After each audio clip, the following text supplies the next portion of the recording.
Good morning, Prof. Good morning, dear mentors and fellows. You are welcome to the last official class of this 6-month intensive training program. I'm sure you've had a very fulfilling period being in this program. So this morning, we'll be taking 2 lectures and we'll be taking your experiences in the program. The first lecture will be by Prof, which will be why you need to learn to pitch, which will be followed by cold emailing. Then thereafter, we have the presentation by all the fellows. Welcome all the mentors, the faculties in the call. Prof, over to you, ma'am. Thank you very much, Kudus. Once again, it's a pleasure to be here. I can assure you that getting to the end of this program is fulfilling because we never knew what it meant when we started. It was all new. We're sorry for the itches. We're learning. Hopefully, the lessons we're going to learn today will inform the design of the next program. I want to talk about pitching, and just like Kudus will be talking about coding, these are soft skills that we think you need to learn. And I'll explain why for me today pitching it matters. You would be able to apply it for your presentation. Hopefully, you're learning and presentation now. But one of the things I've seen, based on my experience working in the field, Kudus, can you please? Okay, I can mute. Just my experience working in the field is the inability of people to speak concisely and precisely. You find people would ask a question, they spend 3 minutes saying, rambling about it, and never truly asking the question. Or even in our writing, you'd write 2, 3 paragraphs that is supposed to say just one sentence. And one of the best ways you can check on this is, pull your 3, 5 paragraphs into ChatGPT, ask it to summarize, and you'll find out that your 3 paragraphs is summarized into 2 sentences, which means everything you want to say can be said in 2 sentences. So this is why you must learn to pitch at all times in your conversation, in your presentation, in your writing. It is about pitching, essentially communicating what you have to communicate. So this should be very brief, just about 10 minutes. And then we move on to the next 10 minutes and we'll start to listen to your presentation.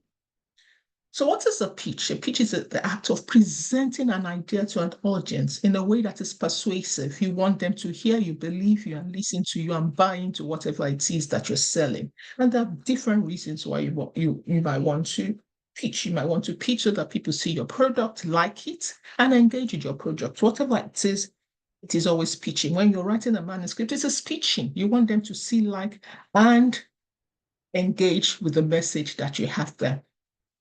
So when you are pitching your experience, which is what you're going to do today, the big deal is to identify why you want to pitch. Why are you here this morning to pitch? Or why are you here anywhere you are supposed to be to pitch your idea, to pitch your message? But today it's about pitching your experience. The first thing that matters is you want to project the human angle of your experience, the human angle. I remember one of the most powerful experiences I had was when I was presenting my PhD. And now I started with the human angle. This was the reason why I did this. I had experienced gender-based discrimination. I told my story in a minute and got everybody listening. I remember listening to the pitch of doing that training. The faculty usually does this for a fee. And there was a resident who was going to go for his part 2. How did he start? The female said the mother had died from cervical cancer. That was why she was doing this. I mean, this is a brief of what she said. Pitch, put the human angle to it. That is when we say when you write manuscript, it's about social value. It's not just writing for writing's sake. There must be a human angle to what you want to communicate. You also want to address potential gray areas of need. You want to correct errors you had noticed in your incompetency. You want to show the depth of your knowledge and skills, even if that is what you want to pitch. Perfect. Because showing the depth of your skills make people want to employ you, want to engage you. And you want to showcase novelty and innovation in your work. Excellent. Because that also has power in it. So there must be a reason why you want to pitch. Okay. And that gives the power to the focus. Remember, for example, you have a thesis. It's 100 pages, and you have to do 3 slides. So you must know what you want to pitch and then focus on it. So when you want to choose your pitching, there are different ways they call it. They call it the elevator pitch, a life plan a presentation. An elevator pitch is asking that, look, you are 1 minute in the elevator with the president of Nigeria. You caught yourself in 1 minute with the president of Nigeria in an elevator, moving from floor 1 to floor 2. What is that message you want to say to him? It's possible for you to be in the elevator and keep quiet. I've had that experience. I was in somewhere in Europe, and what's this lady? Ngozi Owela was there. So today I regret it. I didn't know about Ngozi is my, what do you call somebody like Michael Jackson? She's like an idol. And I had this moment with her, and I never in my life used it. Till today, I keep regretting it. So you must learn impulsively that elevator speech. You are in that position. How do you pitch your words in that space? A life plan means you have research data, potential opportunity, and experiences opening up for you. You present what you have, and it can just be a presentation, a concise summary of your objectives, your conclusion, and recommendation, but then focus on the message. Secondarily, you can then project. Even as you're projecting, you show your competency, your skills, including the ability to use your Microsoft PowerPoint excellently. You project your communication and public speaking skills by the way you're sharing the presentation. You project your analytical skills by demonstrating the power of the result you generated from your study or your experience based on, pulling things together, critical thinking, to show the results of what you want to do. And you can project your creativity. So these are secondary things in the way you're doing your pitching that comes forth when you're doing your pitching. So anytime, whether it's thesis or experience, apologies on the title, I was going to change that to experience, you must make your pitch powerful. You have a 30 seconds opportunity. You have a 1 minute opportunity. Pitches means that you have to talk for less than 5 minutes or there. It's not, when you have 30 minutes, it's not pitching. When you have 1 hour to talk, it's not pitching. Pitching means you have 30 seconds, 1 minute, 3 minutes, 5 minutes to make an impact. Make it possible, make the best of it. So you prepare your pitch when you have the time by researching and practicing. You find out that when you're practicing, you start to make your messages concise, and you only say the things that matter. You don't need to say everything.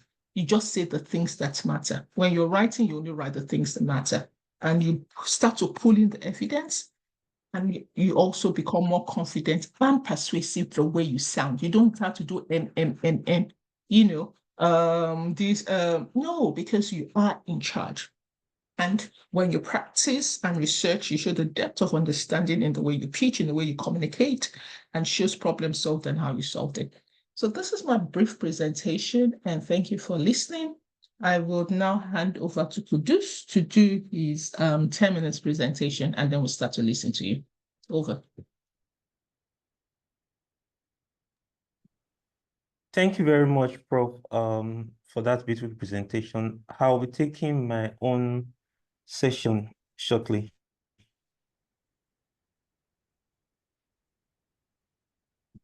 So, good morning, all. I'll be taking us on cold emailing. I'm sure for many of us, this may be something new to us. It's a way, like I put it, a way to knock the door the right way. Cold emailing is something that is not new. It has been used for a long time by marketers in the marketing industry, in which they share mails to people, strangers, in order to pitch, like Prof just did, their ideas about their products. But as researchers and as young researchers, we also have products we sell, which is our research work or probably skills requirements, which we want to get from others. The ability to communicate to strangers in order to make them your ally is what cold emailing is. You probably are not going to meet everybody you need to speak with or that you need to advance in your career in person. You always need to send emails to people. And how should you do that? These are skills that are often not taught in class, but is required, like I just highlighted. So how do you start? How do you start doing cold email? The first thing is you need to know who you want to speak to, who's your target audience. You need to research the person, know the person in details, know what they stand for. And you must have a clear mission when you are sending a cold email. If you want to pitch an idea, you should be clear about the idea you're pitching. So you must have a clear idea, and you must have understand and have this handled before you move to the next stage. So when you're sending the email, what are the important aspects you need to look into? One is that's the from line of your email, the subject of your email, the introduction of your mail, the main body of your mail, the CTA, which is the call to action, and your signature, which many of us have in our email. So we'll go through this and we'll call it a day. So the form line, this is the first impression. This is what determines whether the recipient is going to open your mail or not. This is what determines whether the recipient is going to see your email as a spam or actually what should be opened. Many of us have fancy names, and I think Prof made reference to that as regards our WhatsApp numbers.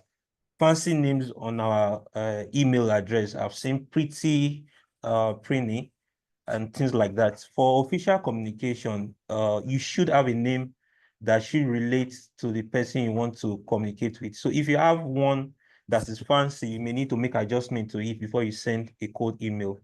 So you can see how mine is appearing. Like I said, it should be appropriate for your target. Then your subject.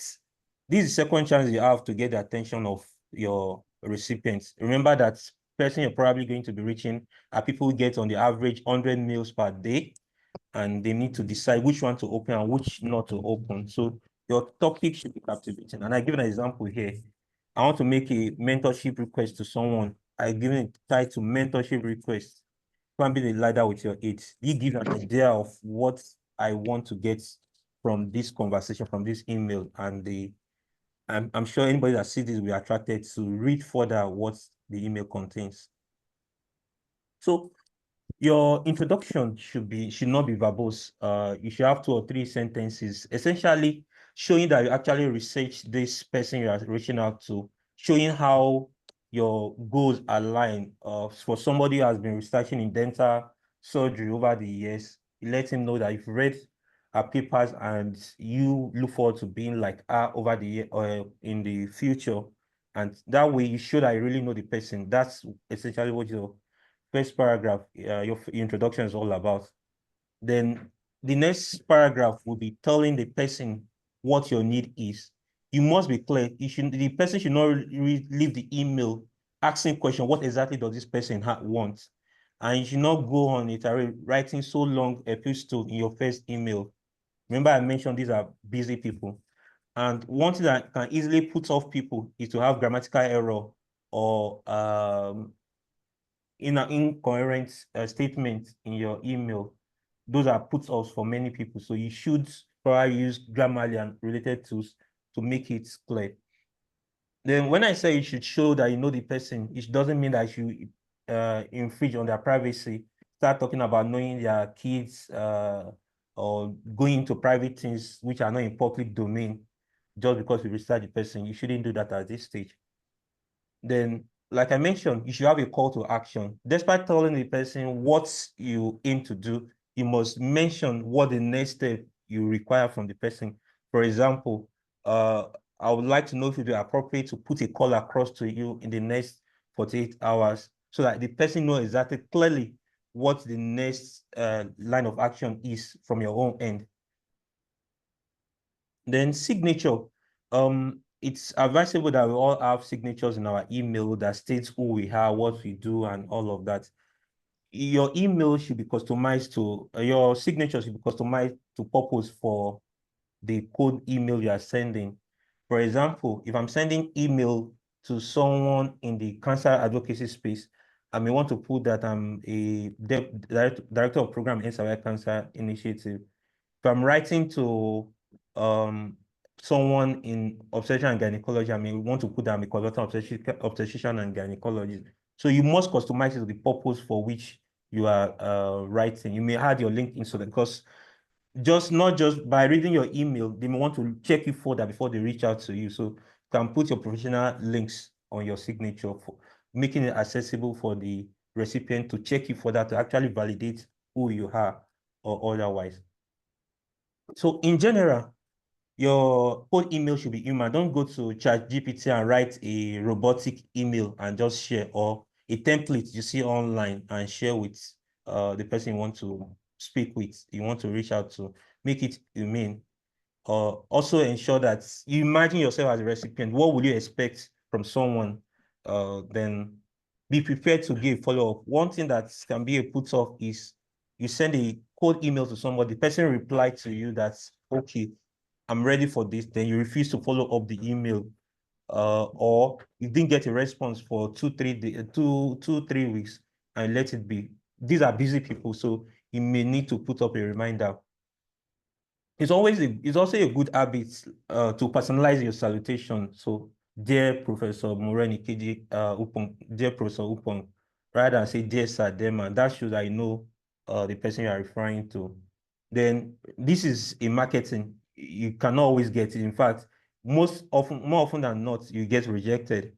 But you should be prepared that this person you are mailing will not respond to you or accept to speak with you. So, and again, avoid the temptation to say it all in the first email. The first email is just creating the familiarization between you and the recipient. So it's not the time to spill everything you want to tell the person. You don't need to write an excuse to at this point. Then always end your email, whichever, whether cold email or otherwise, with an appreciation for the recipient spending time to read your mail. So in conclusion, you are a salesperson as a researcher, and the product you are selling is you, and you should package yourself well. Just in 2-3 minutes, I want to talk about cover letter, which we did not cover in the course, because as a researcher, I'll be sending articles for publication, and cover letter is one important component that will decide whether you get a desk rejection or your manuscript will be sent to reviewers. So I'll just give you an overview, and I'm sure I'll share some documents you can read further on it. Your cover letter is a summary that the editor is going to read. It's the first summary of the story the editor is going to read. It gives the editor a chance to understand the significance and relevance of your paper, and it highlights important consideration for publication. So this is the first impression a journal editor is going to have of your paper, and you must write it well. So let's just look at some best practices. Of course, when you're sending a cover letter, ensure that you get the name of the editor and the journal you're sending to write. It's going to be a put-off to put the name of to misspell the name of the journal where you want to get your article published. You should clearly state what's the purpose of your research, what aim, what question does the research is trying to answer. Also let the editor know that if you've submitted this article to different journal before, has it been reviewed, what was the response to the review? These are important information that needs to be passed across. Also ensure that good practices that you put in place in the process of writing this paper, you reflect it in your cover letter. You need to let them know that you conflict of interest declaration, authorship criteria, disclosure of contribution by authors, and all of that should be in your cover letter. Then if you have presented the paper in conferences, maybe you've done a poster or an oral presentation of the data, it's always good to let the editor know that this has been done. There are some journals that would request of you to suggest reviewers, and also they may actually also ask you to suggest people who should not review your paper. You should make that available if you are required to do that. Then if you had made the previous submission to other journals, which should not be actually, you are not supposed to make multiple submissions to different journals. But if you have a journal which your paper is still pending, you should make it open to them. So thank you for your time, and I'll be sharing the slide. You can see the further readings for you to read further, understand the concept better. Thanks. All right. So quickly we'll take questions and comments on the two presentation by myself and Prof. Then we'll move to the next section of the presentation. By raise of hands, if there are questions, please quickly let's do that so that I can move to the all right. Nasir, please.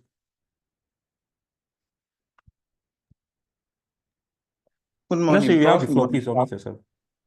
Thank you very much, Good sir, for the morning. presentation.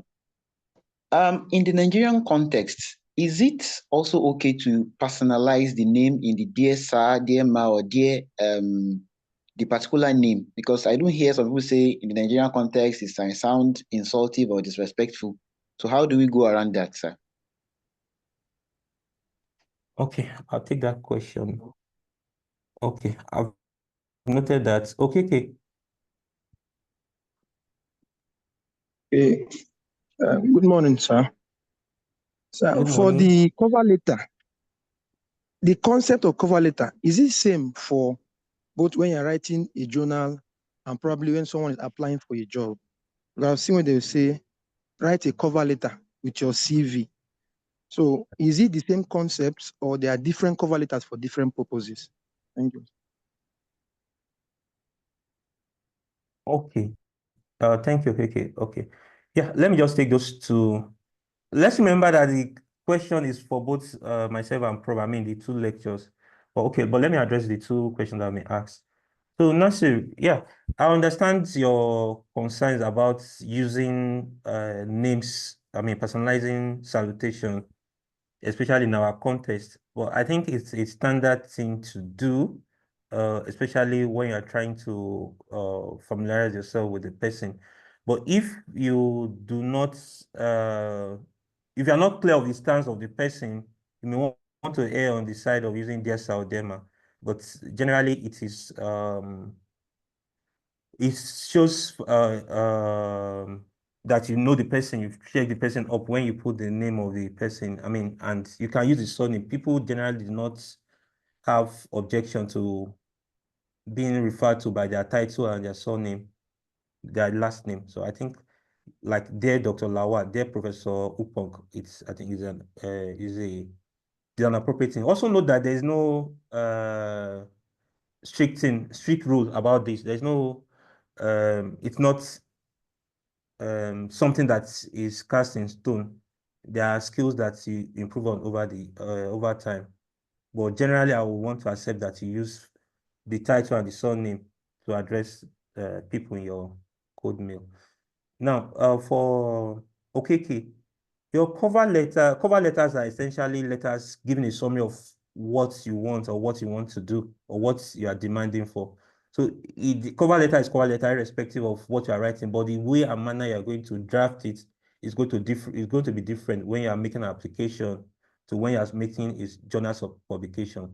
When you are making a journal publication, manuscript submission, your focus will be telling the person more on what your publication, your manuscript is all about. We are making a cover letter for a job application. You are focusing on letting the person know what skill set and what you stand for. So the difference is in the purpose, I mean the target of what you'll be passing, but it's essentially a cover letter is essentially giving the recipient an overview of what you want or what you are demanding. I hope that addresses your concern. Prof, I don't know if you want to chip in anything. Nothing actually. I think I'm reading Professor Adejimo's stuff in the chat that notes that she still prefers specific name like dear Professor Upong, dear Professor Adejimo. I think for me that is the way we would go. However, I think in our environment, the error would be to say dear Dr. Upong when it's supposed to be Professor Upong. That might be the scene rather than using their Professor Upong. So this is where researching matters. You must know who you're dealing with. If I research, I can't find you, I would write their professor. You would not tell me, no, I'm not a prof, I'm a doctor, but it is bad if it's a prof, and then you actually wrote Mr. And if it's a female, and then you write Mr. Baby, I don't know.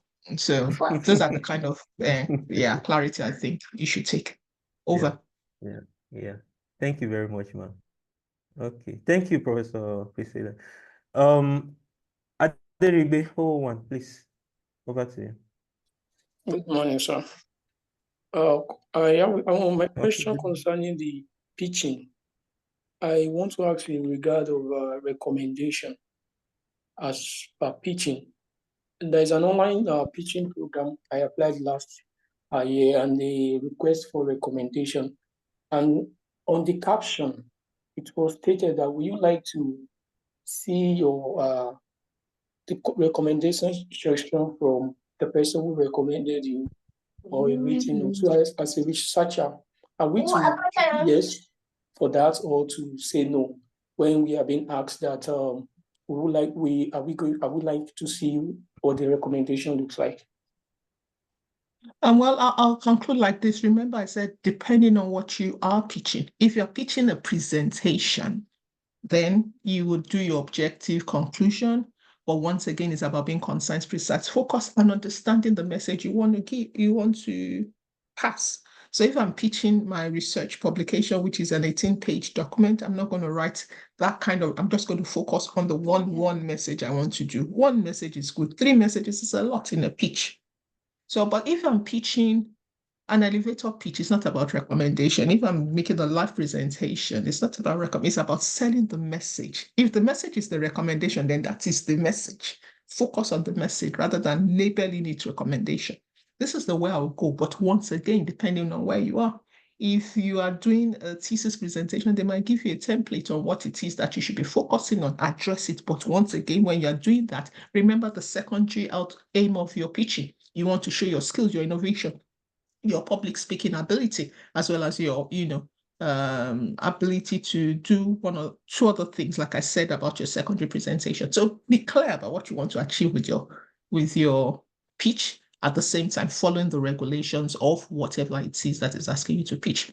My own strength when I pitch is the human angle. I pitch in my writing, I pitch in my manuscript, the human angle. And therefore people listen and follow. So that's where your social value is. That's for me. When I pitch or write, this is where my message is centered about. Thank you. Over.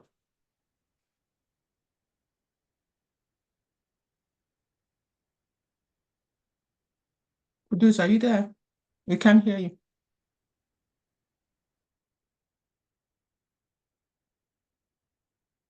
Produce. Okay, I'm sure it's an internet connection problem. Is there anyone that wants to ask any clarifying question? Otherwise, we'll go straight to your presentations. Okay, Grace 003. Please go ahead. That might be the last question. Good morning, Ma. Good morning, everyone. Ma, my question bordered on the cover letter when Dr. Kudus was talking about some journals asking the researchers to include both reviewers, people they would like to recommend reviewers and non-reviewers.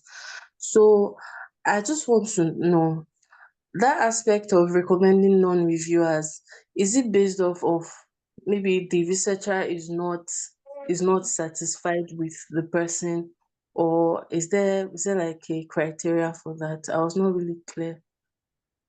All right, I don't know, Kudus, if you can answer.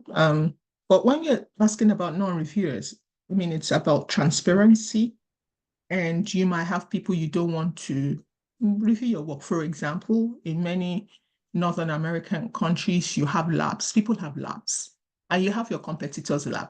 So I'm not going to ask my competitor to review my abstract, my paper. So when you have those kind of competition in the field, and yes, there are competition, usually in the Western country, you might want to list those competitors not to be part of your reviews. At this point, I hand over to Kudus, if there's any other thing he wants to raise, and take us on to the next session. Thank you very much, ma. I think you answered the question. Yeah. So, we've come to the end of lectures in this program. Congratulations, everyone.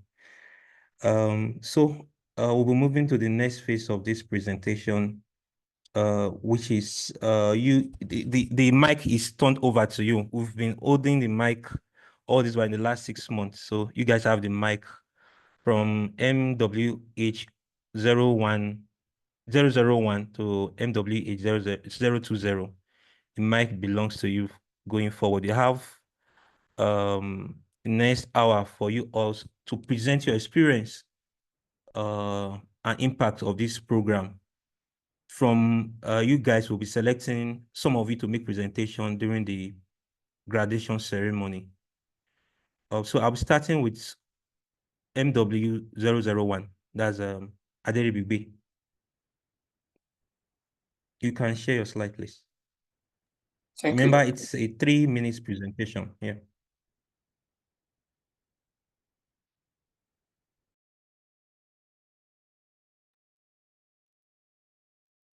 Aderibigbe, are you on? I'm on with the slide. Okay, please share your slide.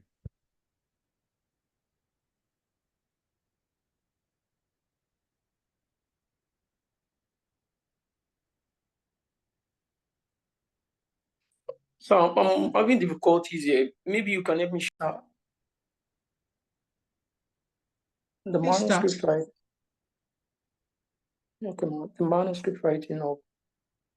The manuscript writing hub is an academic and career mentorship program for students to build them in critical thinking and academic writing.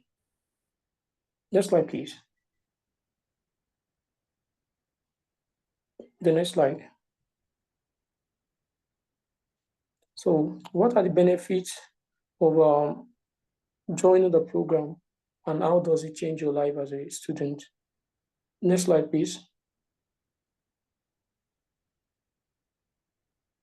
The program stimulates students to critical thinking and helps students to develop the necessary skills for success in their academic and research. Next slide, please.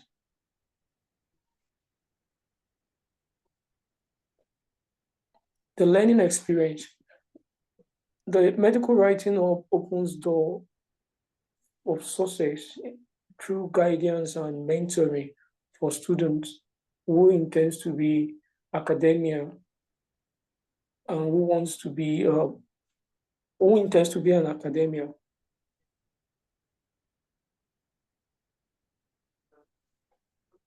Thank you so much. This is the end of the slide.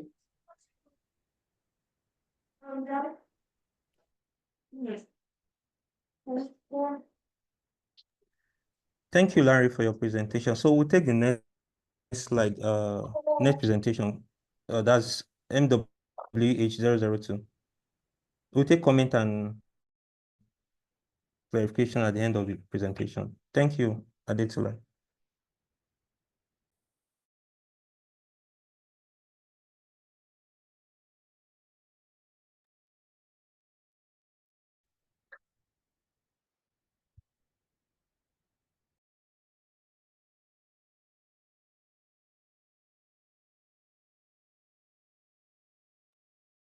We are not hearing you.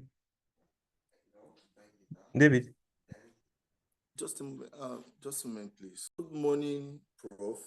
Dr. Lawal, dear mentors and co-mentees. My name is David Oluwatime Adesula with number MWH02. I'll be sharing with you my fellowship experience.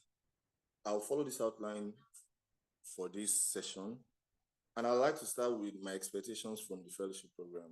I came into this fellowship program with very little knowledge on research, and those were the things I picked from my final year in school.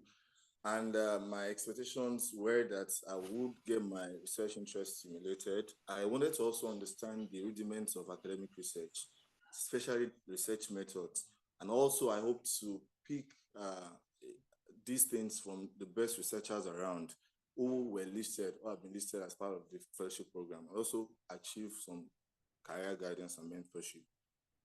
Some of the moments that have stood out for me so far in the course of this fellowship has been our Saturday morning learning experiences. They've been immersive. And I would say that so far it has built in me resilience and consistency, which have also been put to use in other areas of my life. And I would say that I've been able to gain great knowledge on research methodologies, especially qualitative research, which I had very, very little exposure to prior to this fellowship program. And also, my mentorship experience is one that stands tall for me in the course of this fellowship program. I like to say that I've been able to achieve my first abstract submission, many thanks to this fellowship program, because that particular abstract I submitted could only have been possible because I had a training on abstract submission, and of course, because my research interests have been stimulated. And I also like to say that I had my first structured professional mentorship. It also came with career guidance so far, and I'm super grateful for this experience. In the course of this fellowship program, I've encountered some challenges, which include technical issues like network signals problems, and also in my own group, we commenced our group research late, so I count that as one of the challenges I've faced. I like to say that this manuscript writing fellowship program has been a massive research learning turning point for me. And I want to thank Professor Upon, Dr. Lawal, and also say a big thank you to my mentor, Dr. Taigbe. And lastly, I also like to appreciate my teacher who shared this opportunity with me. That's Dr. A.T. Williams. Thank you very much. Thank you very much, David. MWH003. That's Grace. Grace, are you there? I think Grace messaged me if I'm not mistaken. Grace, are you there, please? Good morning, sir. Yes, sir. Good morning. Okay, please you can share your slide. Share my slide, sir. I'm trying to share my slide. I can hear you, sir.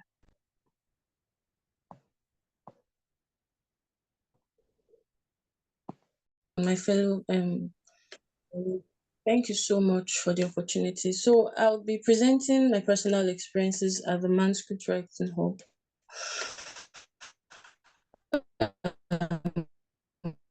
Court 1, and I'll be following this outline.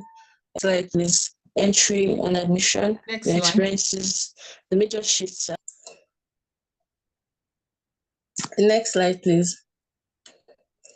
So I learned about this fellowship via a social media flyer, and it came at a time where I had a lot of questions in mind, and I was at the time sitting as the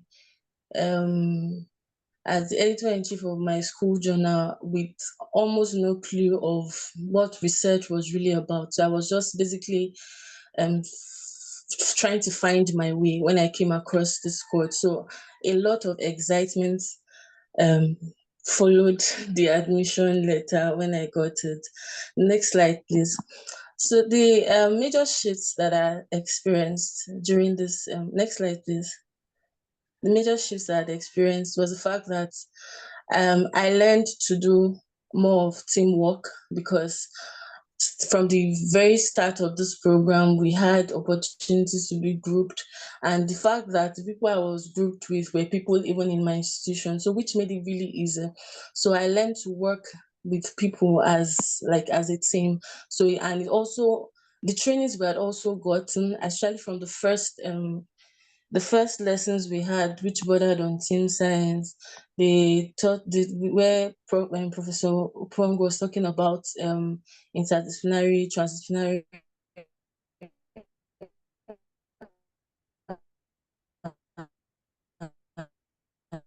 and basically it helped me to understand more of collaborative research. And then a major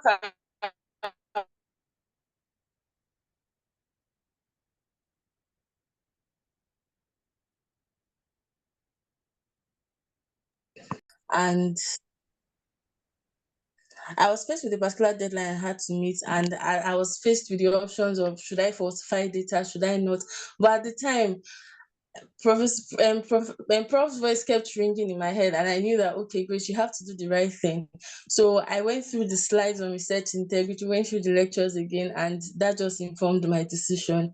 Then the other sessions on data analysis, grant writing, and methodology, I really cannot overemphasize the impact that they had on me. So next slide, please. My mentor was Dr. Yemiho, and she's a very amazing mentor. Although we had some lapses due to the fact that I had to combine this program with writing my final exams, I still reached out and were able to work. He would have loved to go. It has still been a very amazing experience, and she has taken and she paid attention to every single detail, so making me learn and unlearn. So most times when I see her feedbacks, most times when we send things related to our manuscript, it exposes me, and I'm like, wow, so can this thing be done this way? Then my group members, Ayan Biola and Oni Farouk, have been very amazing partners. Next slide, please. So the take home from this program for me is major character shift. Having to wake up on Saturday mornings and having classes was not something I was really used to. So I had to learn how to reschedule my time and how to be more serious basically about my life. Then also teamwork was a very big deal for me because I'm someone that works independently most of the time. So I had to learn it in a very fascinating way. Then I had to also learn to respect others. And the few communications I've had with other fellows, although quite few, have been really mind-blowing. Getting to meet other intellectuals, and it's an experience that I cannot trade anything for. Then also the height of intellectual intelligence that this program has shown, both from the side of the faculty and other fellows, has been quite mind-blowing. So in gratitude, I really thank the Almighty God, and I thank the faculty for giving us this experience. I thank my mentors, my mentor, Dr. Yemiho, and my group partners. And I also thank my father, who was a major, most times when I really wanted to just, opt out due to certain circumstances, he kept me pushing. Then I thank my co-fellows. So thank you so much for listening.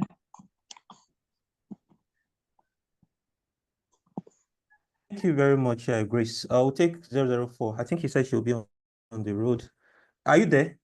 No, in class rather. No, she's That's not Sarah. here. Okay, No, so she's not here. 005. 005, please. Over to you.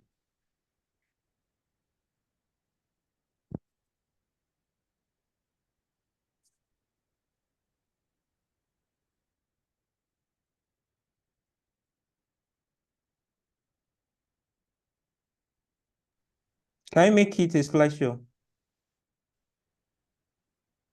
No, not there, down.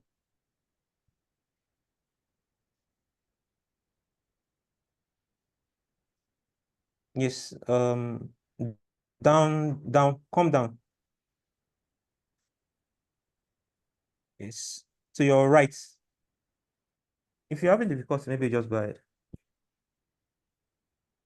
Down to your right. I think it's a way to learn. Down, go down. That's your cursor. Move it to the very bottom.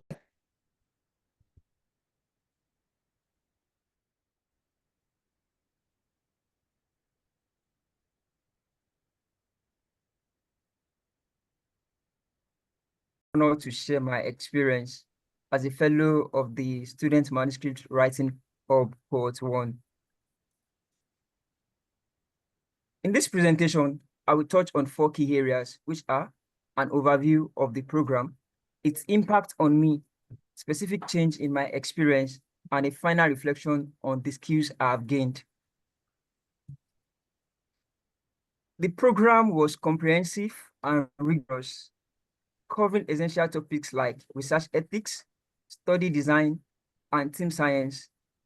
It deepened my understanding of collaboration in research, and the session on research questions and study design gave me a specific structured approach to scientific inquiry. We also explored quantitative and qualitative statistical methods and data visualization, which sharpened my analytical skills. Mentorship was a key highlight, offering personalized guidance that refined my writing process. This program also reshaped my understanding of research ethics. I now anchor my work in transparency, informed consent, and confidentiality. Mentorship on Advanced Search Strategies by Ms. Olunike revolutionized my literature searches, enabling me to curate high-quality, evidence-based manuscripts. The specific change in my manuscript writing training has been mastering manuscript structure. Before the program, my writing felt fragmented, but now I confidently organize cohesive manuscripts. This has been instrumental in my collaborative work with Federation of African Medical Students Association, FAMSA, on the study, Surgical Practice in Low Resource Settings in Africa, which is under review by the International Journal of Surgery. In conclusion, the Student Manuscript Writing Hub has greatly advanced my research skills and bolstered my confidence. I am deeply grateful to all the facilitators and mentors for their support. Moving forward, I look forward to applying these skills in future projects while also avoiding predator journals. Thank you. Thank you very much, Oluwashim, for your presentation. Like I said, we'll take comments at the end of the presentation. So 006, 07. MW 006. 6 is not 7, here. okay. We have 7. Yeah. Thank you, ma. Right. So 07, please. Good morning. You can Good morning, sir. stop sharing your slide.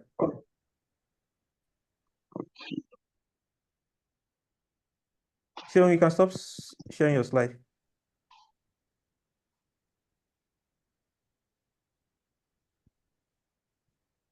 Okay.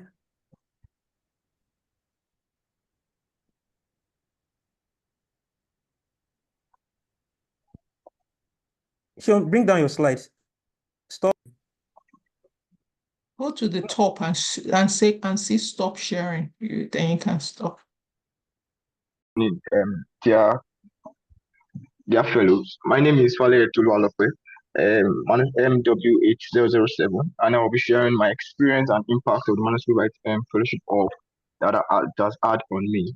I'm following this outline, then the introduction, impact of fellowship, the notable experience, and the conclusion. The Manuscript Writing Hub has been a great opportunity to learn about research. I came into the fellowship with absolutely zero knowledge about research, and it has stroked my interest about research. And right now, I can say that my experience has been an awesome one, and my knowledge has gone from 0 to 100 in the last few months. I literally went from having zero knowledge about research, but with the course schedule and the course outline and the curriculum, I can say that I have moved from a ground zero to almost at 100 in a sense. And the impact of the fellowship, as the notable impact that I have had has been the interactions with fellows during lectures and breakout sessions. And the most notable breakout sessions that I had was during the qualitative research methodology, where we had to break out sessions and come up with research questions, and in groups, in smaller groups. That experience was very, very novel to me, and it has stayed in me so much. The mentors and teachers have taken time to educate and empower towards the field of research. Coming to class every Saturday and seeing people speak with so much level of excellence has impacted me in so many ways that I cannot recount. The ethics of research and appropriate arrangement of abstract writing has been ingrained in me. And whenever I look at abstract, whenever I look at presentations, I look at for these key things that has been taught in this fellowship, so that I can be able to point out and say, oh, this is right and this is probably not right, that I can be able to avoid in my own aspect. And also the appropriate knowledge of research has been ingrained. Next slide, please. The appropriate knowledge of research has been ingrained in me, starting from the basics of what is research, the ethics of research, how to write a manuscript, and what to look for and what not to look for. My drive to participate in research has actually been increased, and as I am currently always on the lookout for research opportunities to be able to further the knowledge I have now, to be able to take it to a higher level. And what are the notable experiences that I've had in this fellowship? The first is I can remember in one of the classes, and Prof kept hammering about, do not let your paper be found in predatory journals. Always aim for T1 journals. So whenever I try to write, whenever I try to think about getting research, that is currently what is on my mind. That thought has never left me, such that I know that I can do better. I can make my work so excellent to not be found in predatory journal. And the knowledge of choosing effective team members, having team members, choosing not team members not because you want them on your team, but ensuring that they can work on the team. So research, as Prof has said over and over again, that research is not building for to allow people just be on the team, but to be effective. And finally, the push to remain consistent and accountable throughout the fellowship has been such a great experience for me. In conclusion, the fellowship has improved me in vast areas of my life, in terms of thinking, in terms of writing, in terms of having to take deep level of thoughts. And the past few months have been a journey of actively learning, unlearning, and relearning many concepts I thought I had an idea about, and in this manuscript fellowship, I had to relearn them over and again in a proper way. My mentor in person of Dr. Ineka has been greatly instrumental in this journey. I am forever grateful for the mentorship aspect of this program that allowed us one-on-one interaction with our mentors. I'm very grateful for that. And in conclusion, my sincere appreciation goes to the teachers, the profs, and all the trainers that have had one point of the other in contact and has impacted knowledge in me. And on this note, I want to say that I look forward to using the skills, the knowledge, and the ability that I've gained from this fellowship to take it and be able to do something much more better. Thank you very much for listening.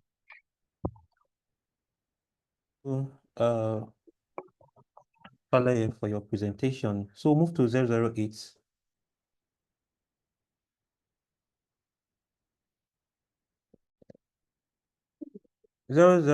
That's Nafisat. Am I right? Yeah, I think she should be. Yes, Nafisat Ibrahim.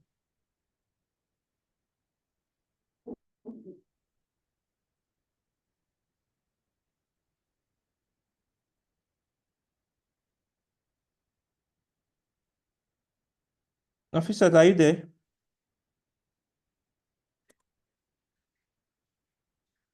Okay, seems she's not there, or what's happening? I think she's falling out. She was there before. She was there when you called. And move on to 010. Okay. Okay. 009 told me she will come in late. Okay. 010. That's 010. Remember. Justin. That's Good Justin. morning, sir. Yeah. Okay. Nafisat is back. I Good was having morning. difficulty sharing my side. Please, sir, could you help me? Okay. So do you need my assistance? Yes, sir. Okay. Thank you, sir. All right. Okay.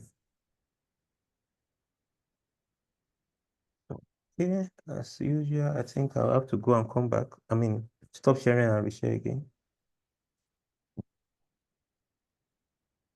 Okay, so you stop sharing and then you share again, please.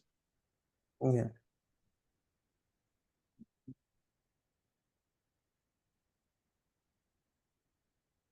So, Nafisat, you have the floor, please. Okay. Good morning, Professor Morenike, Dr. Kudus, invited guests, and my fellow colleagues. My name is Nafisa Ibrahim, and here is my presentation giving a summary of my transformative journey at the Manuscript Writing Hub. Next slide.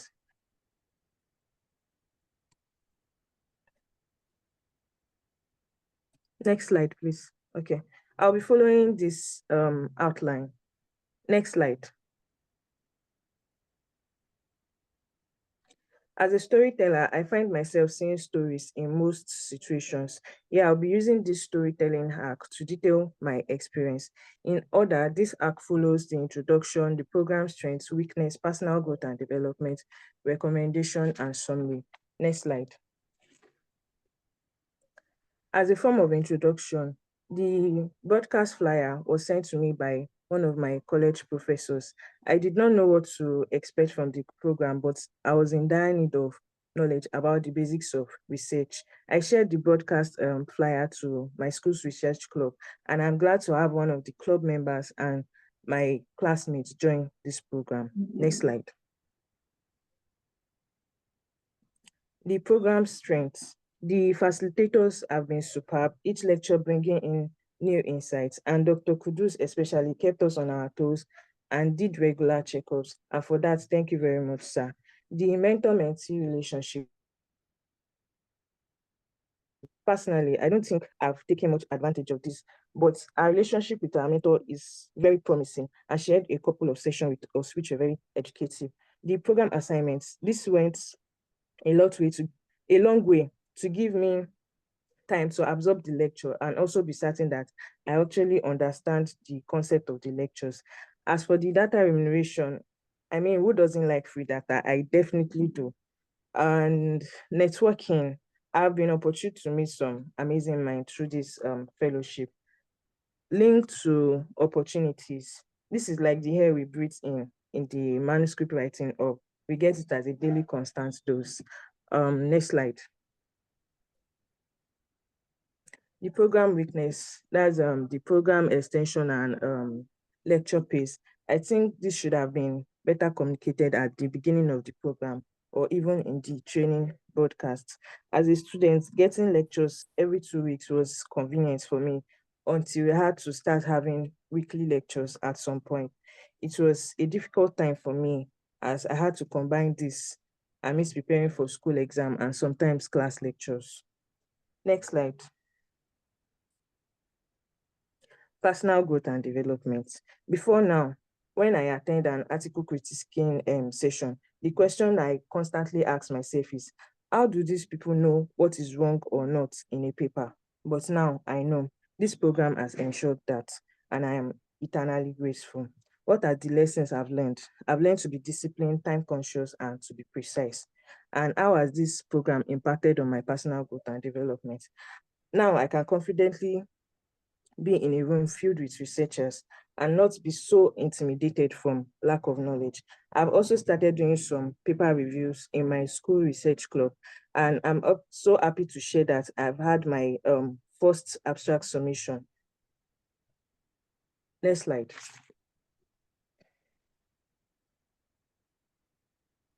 So conclusion and summary. The in-lecture engagements and paper-aligned lectures, most of the program facilitators really did their best in carrying us along, but some made assumptions on the level of our knowledge on some topics, and some lectures were at some points really packed with so many information for an hour lecture.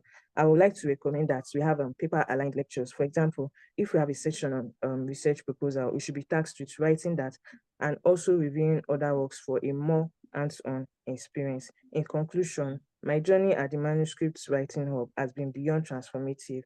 Indeed, every ending marks a new beginning. Thank you for listening.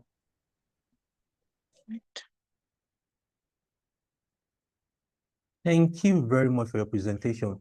So we'll take 0, that's MW10, 010, 010. All right. Or is Abiono back? No, Just a minute, sorry. Is Abiono ready now? No, Okay. no. I'll let you know what the numbers are. Yeah. Okay. All right. Good morning, everyone. Please, Dr. Kudus, could you kindly help me share my slides? I'm having some issues having to do so with my phone.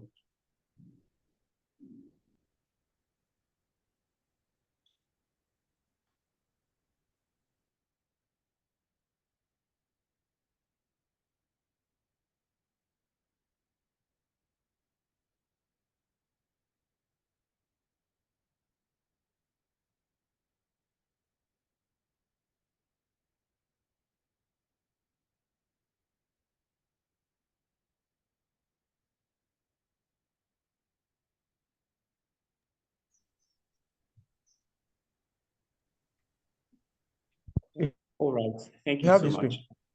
Good morning, Prof. Good morning, Dr. Kudus. Good morning, mentors of the Manuscript Writing Hub and my co-mentees. Today, I want to share with you my experience at the Manuscript Writing Hub program. And I'll be doing so by sharing my story. Next slide, sir. But before I do so, imagine Marianne. Marianne is a very good friend of mine, who is a clinical dental student at the University of Jos. She's passionate about medical research and believes she's made for more beyond the routine medical curriculum. However, she lacks the needed network and mentorship to reach her full potential, unlike her counterpart in the global north. This unique story I just told you of Mariam depicts my own story and that of many other fellows here today. So yes, why do I tell you this? This is because my objective with this presentation is to share with you my impact journey with the Manuscript Writing Hub program. Next slide, please. Yeah, so as part of the transformational change I've experienced during the course of this program is I've come to learn that excellence should be the baseline standard for life. And why is this so? Because during the course of the entire program, you get to understand that they give you the best of facilitators to get to teach you. And weekly, you understand that from the lecture, the quality of the lecture they give you is just absolutely from the best. I've come to also understand that as a researcher, a medical researcher, I have the power and the influence for social change. Yes, I can effect social change by working in collaboration with. What happened? What happened, Kudus? It may be network. No, it's not network. The M11 came up. The slide. Yes. Thank you. Okay. Sorry about that. Sorry, it's on my hand. I was trying to make some. Okay. Sorry. I didn't know it was going to. Apologies. Another informational change that I've come to imbibe as a researcher is that I have the power and influence to make social change, not just within my locality in Jos, but in Nigeria and globally. I've also come to learn that collaboration through transdisciplinary team science is essential for impactful research, not just doing a research within a particular domain, because yes, research has so many facets, and every aspect of life should be put into consideration in achieving impactful research. Also, discipline and ethics, which has been succinctly exemplified during the course of this program. Next slide, please. Yes, so as part of the things that this program has afforded me to, he has given me the opportunity to dream. Yes, to dream like any other medical student globally. And yes, I hope to leave research prints in the coming future. It's very important to also note that during the course of this program, I've been able to submit my protocol for a systematic review, and it's currently undergoing review, and hopefully before the end of the month, it should be approved so that I will push through with that. Yes, so I also hope to embark on implementation science for maximum utility of research evidence. Yes, I talked about collaboration. So there is one thing, it's one thing to do research, it's one thing to also push and then collaborate with people who are able to implement the evidence of this research. So also I hope to inspire new frontiers in translational research, starting with trying to replicate this within the research club here at the University of Jos. Also, I hope to put Nigeria in the spotlight of medical research, because it's known that a very minimal percentage of global research comes from Africa. Yes, so I hope to put Nigeria in the spotlight through international research collaborations. Next slide, please. All right, so these are words on marbles, which I will leave you with. These are words that I've come to internalize during the course of this unique program. I've come to know that research must have social value, that the research is not about the researcher, but about adding value to humanity. And I've come to understand that observation, critical thinking, and problem-solving skills are pivotal for impactful research. And that also researchers must protect the integrity of the research community. This is very, very essential. And yes, practice, practice, practice. The more we practice, the more we become better. And although this cohort training ends in a few weeks, yes, our graduation comes in 2 weeks, but then the Manuscript Writing Hub spirit lives on within each of us, and especially me. And I only wish that there could be an extension, but yes, I'm grateful for the mentorship program, which is for a lifetime, which I don't take for granted. Next slide. And all these that I've said and I've experienced have been through the remarkable impact of mentors and faculties, of keynote is Professor Morenike Ukwang, who shared this research opportunity program with me. And yes, thank you so very much, Dr. Lawal Kudus, as well as my mentor, Dr. Akinsolu. Yes, he's been of amazing impact to me and also helped me connect with Dr. Olunike. We had a session with her on systematic review. Yes, so one thing that our mentors and faculties here have demonstrated is that we are tied by a common objective to leave the earth better than we found it.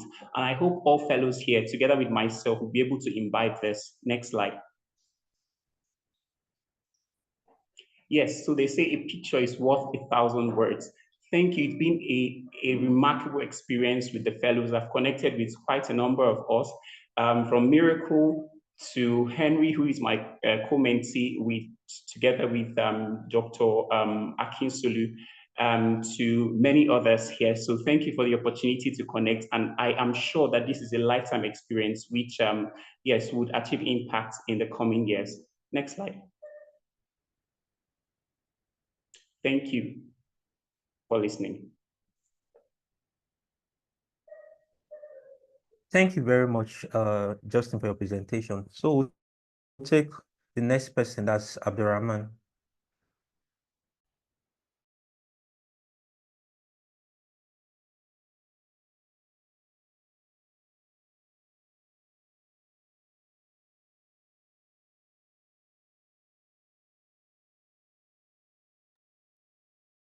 Go ahead, please.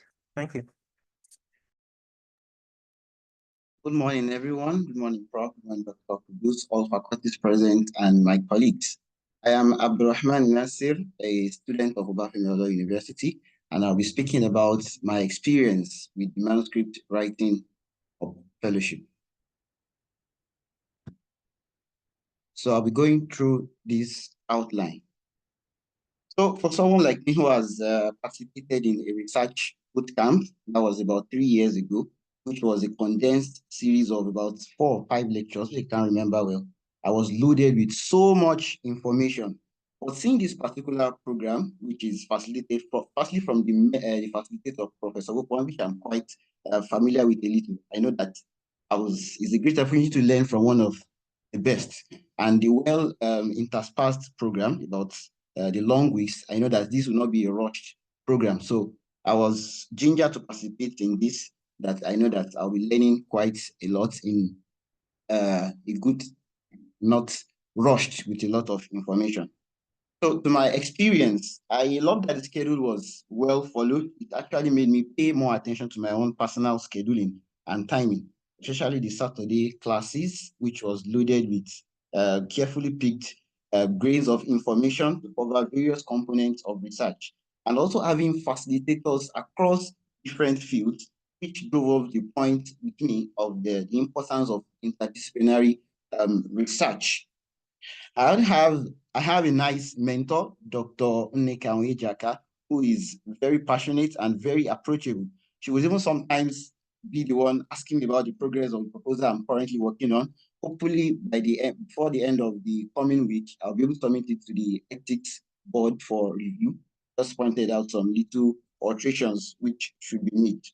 So I'm quite someone that is very poor with handling my social media handles. So she'll be the one even asking how far with how I'm going with my research. So thank you very much, ma'am. So while the program for me is more of a refresher and it's helped me to cement some concepts which I've been exposed to before, Dr. Ekundayo's class on qualitative research continues to ring with me. Please, can you move the slide for Dr. Da? Yeah. I'm still on this slide now. Oh, apologies.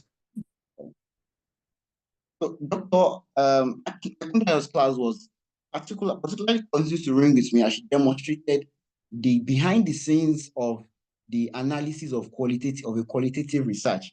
It made me pay more attention to the methodology section of a research. Now, each time I read a paper, I'm always particular about the methodology section, how they've done about that. And I discovered that this program is not just about the paper, it covered important part of like ethics clear and concise communication, and also the importance of teamwork.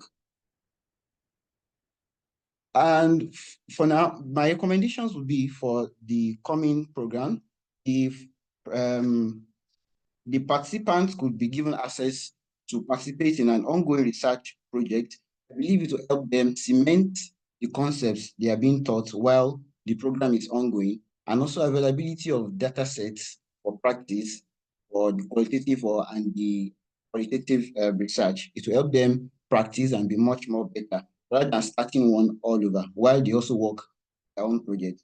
And the lower classes, not just, this program should not be limited to just the penultimate class of medical students and final year class. Those in the lower classes, I believe, exposing them to this at an early stage would be very beneficial to them.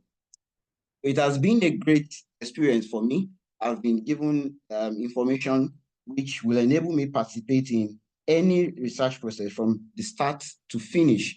I believe this is a well-organized and executed program. And thanks to my mentor, the facilitator of this program, and everyone, all the faculties that have contributed to the success of this program. It has been a great opportunity learning from everyone. And thank you very much for listening. Thank you, Nasir. So we'll move to 012. That's Henry. Am I right? Henry? Not 0. 012. I think that should be Henry. Okay. Yeah, good morning, sir. Okay, good morning.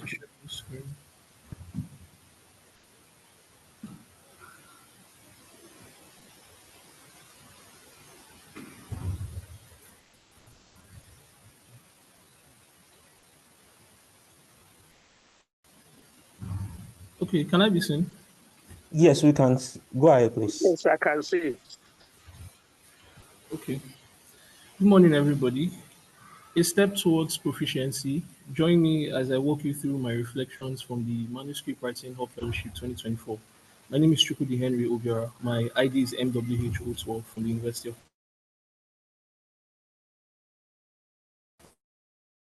Port Harcourt. This is the outline with which this program during the onboarding stage, and we're introduced to members of the faculty and to our co-fellows. Now, one of the important things that were laid in of interest to us was the importance of team science. We're told the role of interdisciplinary collaboration, especially in the world of research. To further buttress this, we're paired into groups for mentorship and to achieve a common goal of publishing a manuscript worthy of the Q1 journal. Now, for me, I was paired with someone who had already worked in other capacity outside of this program. So it served as a means of solidifying bonds and building more friendships from here. Teamwork makes the dream work. This was something, a mantra that I and my co-mentee, we always worked towards achieving, or always worked with, to always put out the best in every assignment and tasks we are given. I and my co-mentee were paired with the mentor, Dr. Fola Kinsolu, who also was expected to guide our path in conducting a research and putting out a manuscript worthy of the Q1 journal. To that effect, currently we have a systematic review in place, which we hope to continue after this program. And I remember telling my co-mentee after our first meeting how I felt our mentor was someone who, with his vast experience in research, was someone who was going to put us in the right path to achieving our dreams in research. Now, this program was aimed at making us achieve research excellence. And one thing that stood out for me from all of the lectures Prof gave was research ethics. So which is why I highlighted it here, research ethics, research ethics, research ethics. It was one thing that also helped me during the conduct of my project. It helped me knowing that there should be ethical justification for every stage of our research, right from the title down to the conclusion. Now, we're taught the stages of manuscript writing. We're able to identify an ideal work from an unideal work, such that you would know after writing a manuscript if your work would scale during the first stage of scrutiny. Data analysis, although we're not trained to be statisticians per se, but we're given some sort of training on data analysis such that we'll be able to know what is expected of us from what we are to expect from the statistician. So we're not just sending our data out there without knowing what to expect. So at least that was something, that was a very good knowledge that was also helped and imbibed in us. Now, in conclusion, this fellowship has positioned me to be a better researcher. Things I didn't know before now, I have known them, and things I knew before, I've built more knowledge on them. This program has also positioned me to be a future mentor to also help other budding researchers who have the desire to become renowned researchers in future. And then this program has given me an opportunity to meet up the bigger step in my dream. It's giving me like a stepping stone to achieve what I intend to achieve in future. I also want to use this opportunity to say thank you to Prof for her dedication and her time to us in this fellowship. I also want to say thank you to Dr. Kudus. Thank you everyone for listening.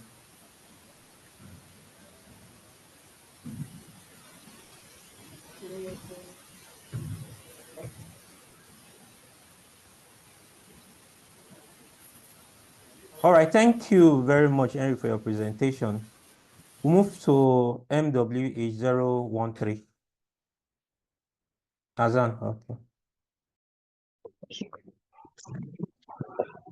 Good morning, distinguished fellows. Good morning, Professor.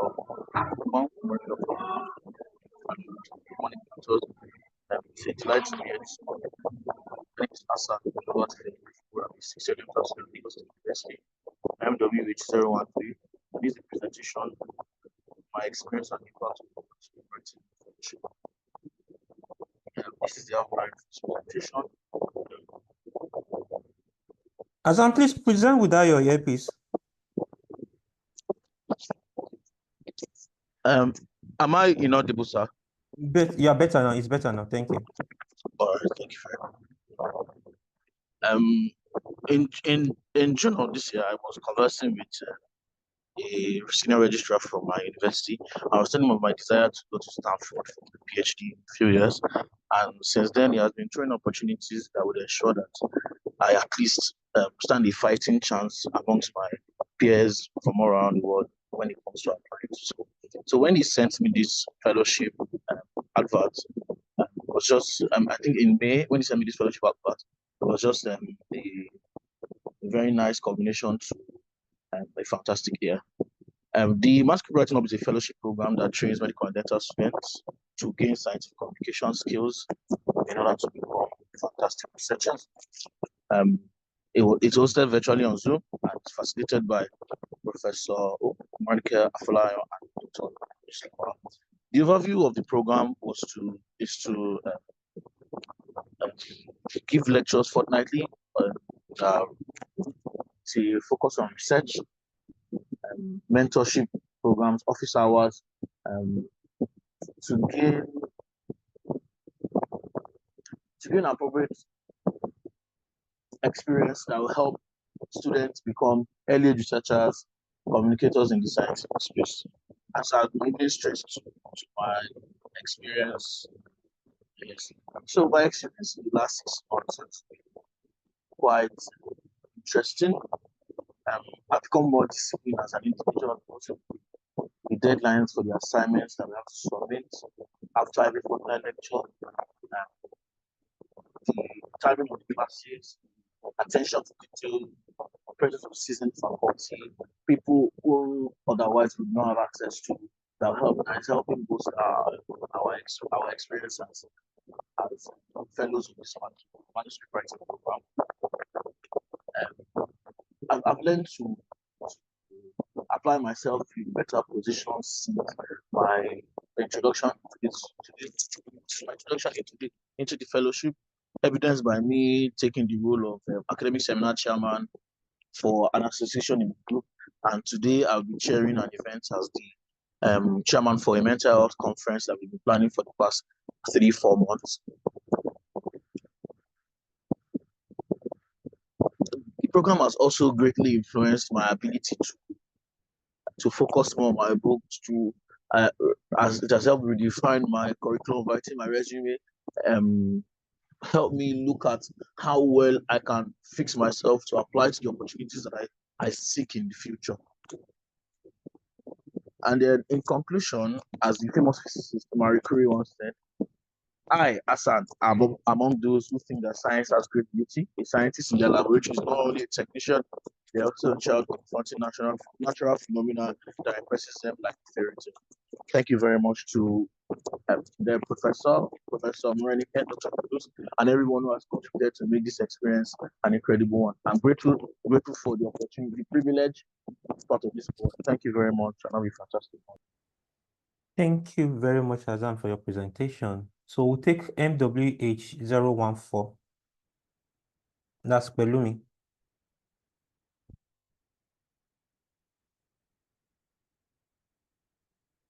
Yeah, okay.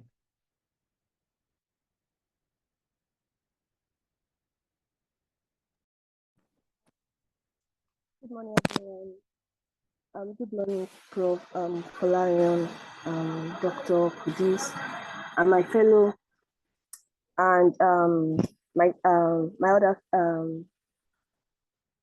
and the other fellows. Okay.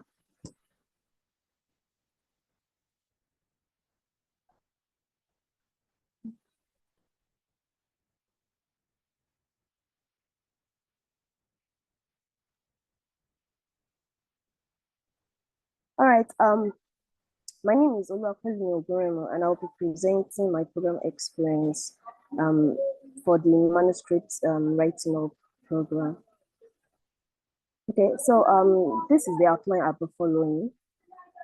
Basically, introduction, program strength, the weakness, my growth, recommendation, and the conclusion.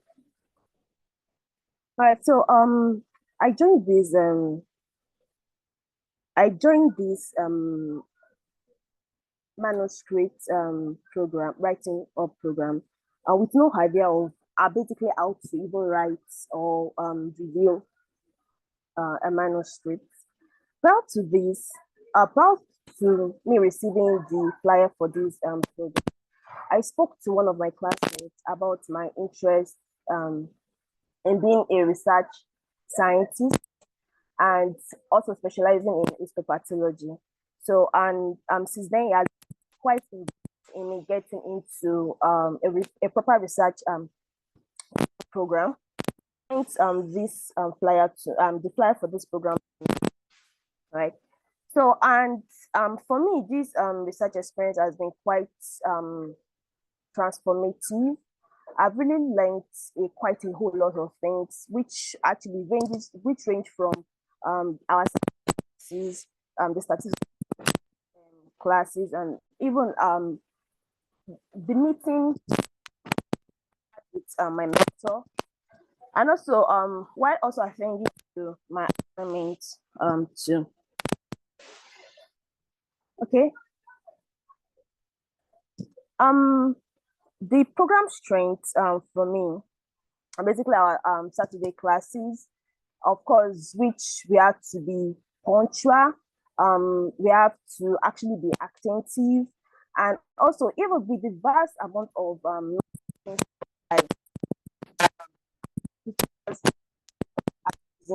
also for my mentor is actually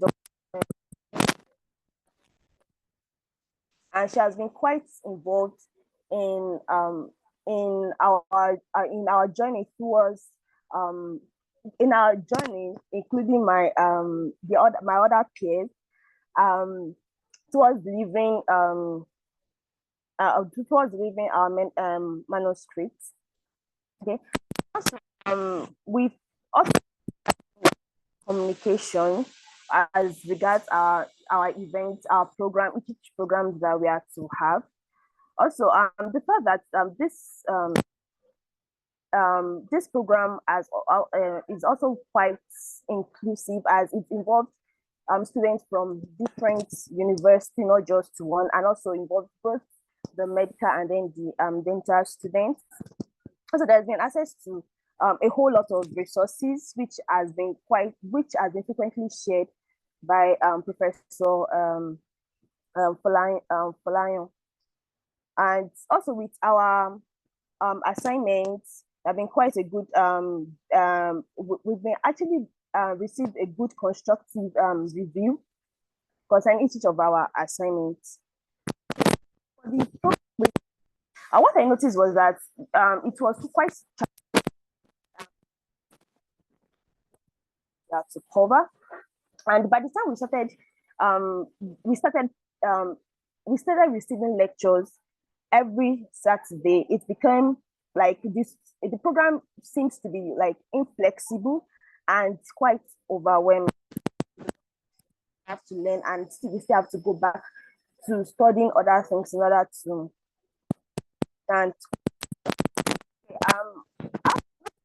actually no room for its interdisciplinary research. And what I meant by that is that we can only at least from the way we're paired, it's more like we are only paired with us as being medical students. So there's no room for us to actually bring in other discipline. So in such a way that we can actually merge ideas and then come up with a novel research topic or solve new research cases. Okay, so often communication and then expectations. At early on, when we started the program, it was the expectations were quite clear, and then like the communication to, but as the program was like going forward, there were a lot of changes that occurred along the line, which sort of creates a lot of confusion. There was released pairing was done, and for me, I feel like there should be more structure for how the pairing should be done. And it's for some reason I was actually paired with some of my mates, some of my schoolmates that were also able to participate in the program. And I understand that basically it might be due to the fact that it will be easy for us to see and then properly communicate and all of that. But I feel like it's even more would have been much more better if we're being when the distribution is across different students from different schools. This would actually improve peer networking, and also won't be kind of restricted to just us being in the same school. And also for the evaluation and feedback mechanism, there's some of the feedback that actually came really late. So and before we can even adjust, there's also there's already another like section to look for us to another things to study. Okay, so as regards how this program has impacted me, it has actually impacted me in terms of my skills in research, how to actually review manuscripts, the major thing to focus on, and also has really improved or helped me widen my knowledge basically on research. When it comes to professional development, it has helped me improve how I actually communicate. Formally, and also when it comes to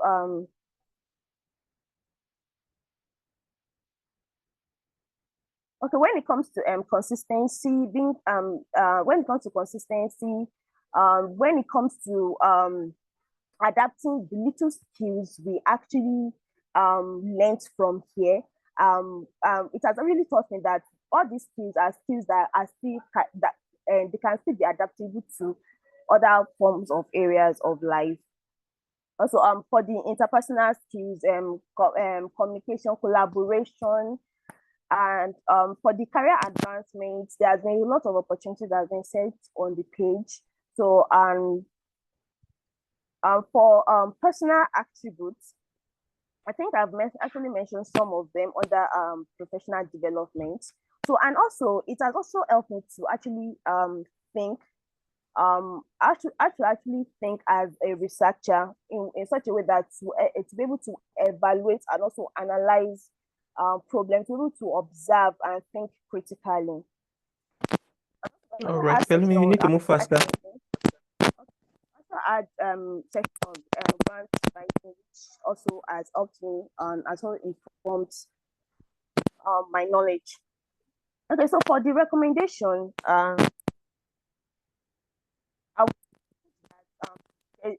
the program should be more flexible. Then also when going through our sections, each of the presentation should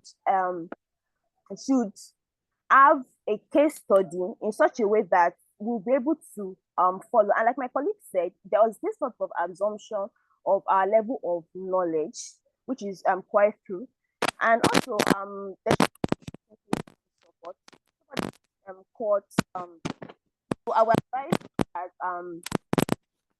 that there are clear research goals should be defined as early as possible.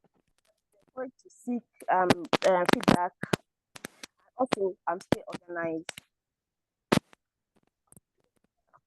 This opportunity has been invaluable to me and to other fellows. And I do love to thank the facilitators for their efforts, the mentors, and everybody who made this program to be quite successful. Thank you. Thank you very much, Pelumi. We'll take the next presenter. That should be Miracle 0015. Please, let's stick to time. Pelumi took a long time for our presentation. Yeah, we're running out of time. Miracle, is it on the call? Yeah, good morning, Prof. Okay. Good morning, Dr. Kudus. Good morning, Good mentors morning. and other students. Can you share your slide?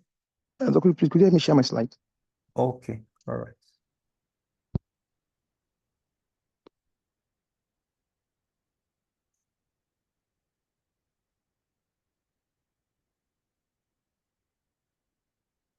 Please, if you need me to share your slide, kindly inform me early enough.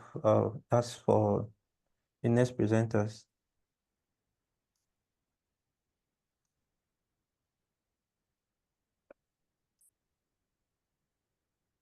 Okay, the slide will come up now. Okay, you have the slide. Good morning once again. I've been sharing my personal experience in the manuscript writing fellow for the cohort 1. I'm Okeke Miracle. Next slide, please.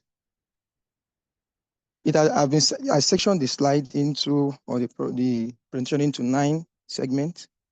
We'll talk about the introduction, talk about how it has enhanced discipline, how it has increased my interest for research, talk about qualitative analysis, the grant writing expertise, the mentorship and guidance, the challenge, recommendation, and I'll give you a conclusion. Next slide, please. So I've been privileged to have a previous exposure to research, but it takes 2 experience to know the one that is better. I'd actually written research shabbily before, as is common in our institution, without knowing basically the major ingredients for research to be what it is.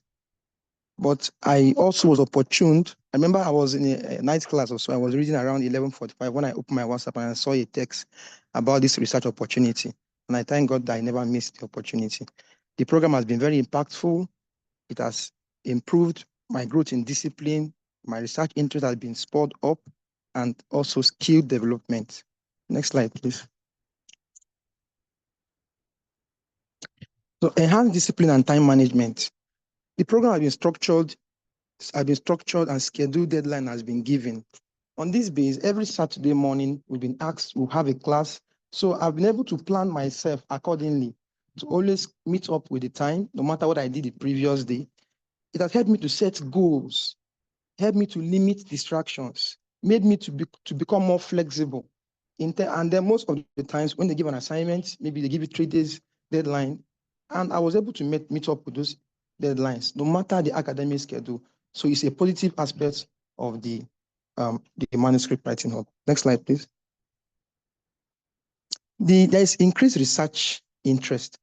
I'd actually had interest in research, but coming to meet those who really know what research means, from how section it, the teams, the segments, it has increased my passion for research. I've developed a deeper understanding of what research could mean. I'm now so encouraged and indebted to write good work for publication. This has led me to subscribe to leading journal, have interest in infectious disease. So I've also had the opportunity to get information from my mentor. So I subscribe to leading journals to know the recent happening, as to know where the world is heading to. I've also started seeking opportunities for collaboration with other researchers who could also bring up new ideas. Next slide, please. For qualitative data analysis, I've had previous knowledge of quantitative analysis. So I had a little knowledge of SPSS, but I avoid any research that has to do with qualitative analysis. I see it as maybe unnecessary or extremely difficult. But as a previous presenter said, when Dr. Kunda actually came to teach us about qualitative analysis, she made it so easy. She broke it down into teams. I think we had 2 or more classes on that section. And now I look forward to seeing research that have mixed methods, knowing that qualitative data will give an explanation to what the quantitative is saying and give a better outcome. So I can boldly say now, I went further to learn about Atlas TI, even NVivo. I actually took classes outside this to now know more about it. But my first experience with qualitative analysis happened in this manuscript writing hub, for which I will always be eternally grateful. Next slide, please. We had a section on grant writing, where we are taught about how to write a grant,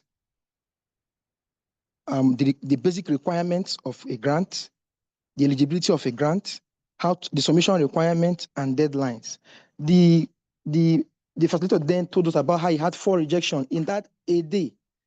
And I asked a question that how will you avoid rejection? He took time to explain the requirement for a grant. Just to say to this house that yesterday I submitted my first grant proposal, and that was on the base that I got exposed to this program. Next slide, please. Mentorship and guidance. As they say, for you to go far, you need those who have gone there, so that the way will be easier for you. I had a very good mentor, Dr. Omolola Alade, very seasoned researcher, who doesn't just tell me about stuff, she showed me how to do it. She said, do this way, do it this way, give me systematic and step-on guide, of which I do, and I see my ignorance leaving me as the time proceeds. So I've been able to get her own personal experience of how she started research. She has given me guide on how I should go about finding research gaps that are very relevant. This I never knew before. Such guidance and mentorship could only be possible via this platform. Next slide, please. The challenge of time and then time constraints, because of the volume of what we are being given, and as medical students, the previous presenter said something about class on statistical analysis. I remember the day we had our quantitative analysis class. It was so loaded with information. In fact, there are departments that what we learned in an hour could be what they will learn for a semester. I know that the aim of this program is so that people will learn. So if such information is given and people and the individuals who it was meant for don't assimilate it, there is poor knowledge absorption, the aim of the program has been defeated. They say the teacher has not taught if the student have not learned.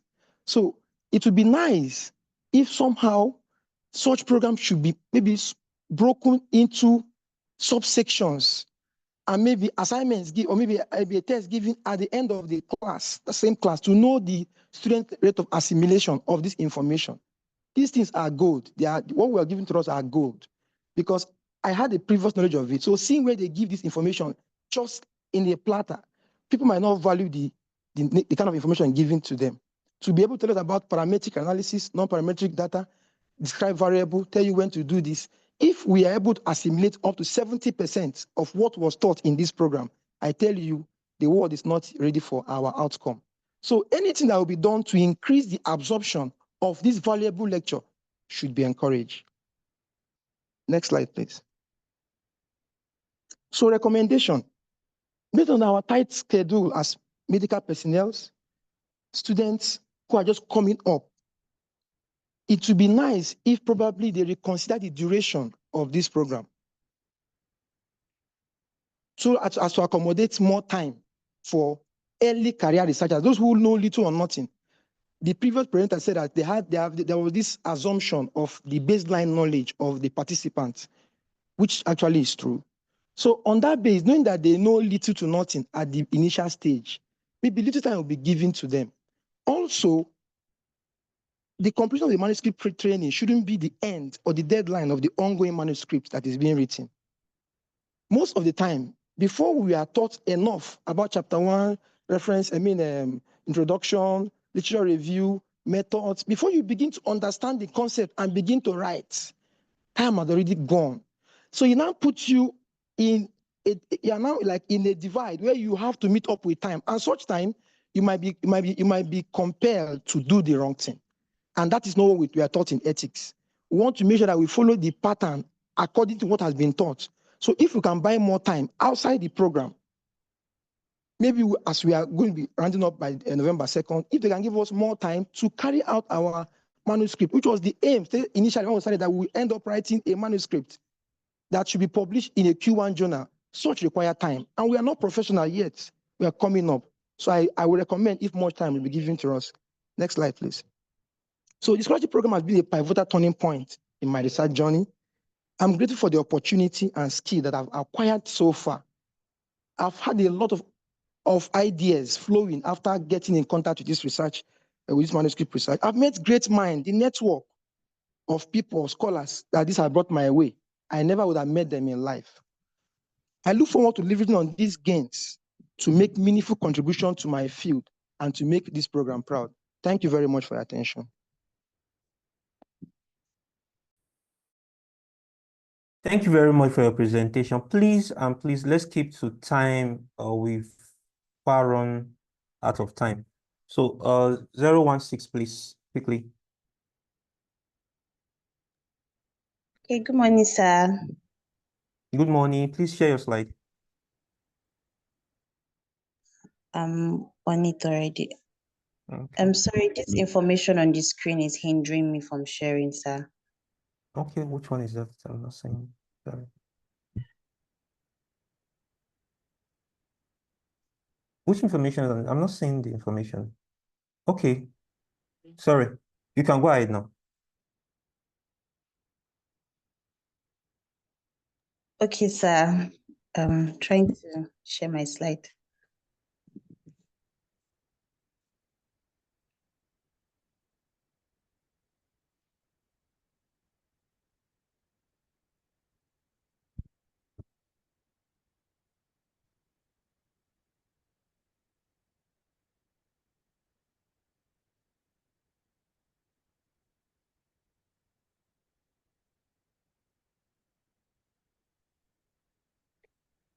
Okay, sir, can you see my slide? Not yet.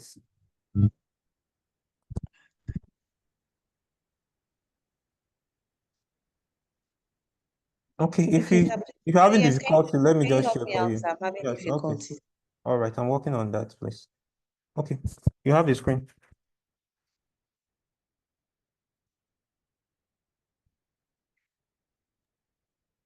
Okay, good morning, Prof. Good morning, doctors. Good morning, mentors, and my fellow colleagues. My name is Omomia Vanessa Mary. From Amritsar University, Ekpoma, Edo State, and I'll be sharing my research experience in this fellowship. So the next slide, please. Just go ahead, please. Just speak. I'll bring you up. I'm having issues.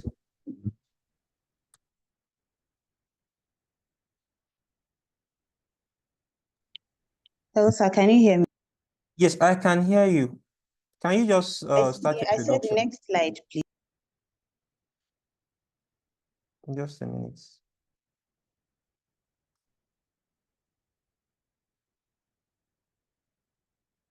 Okay.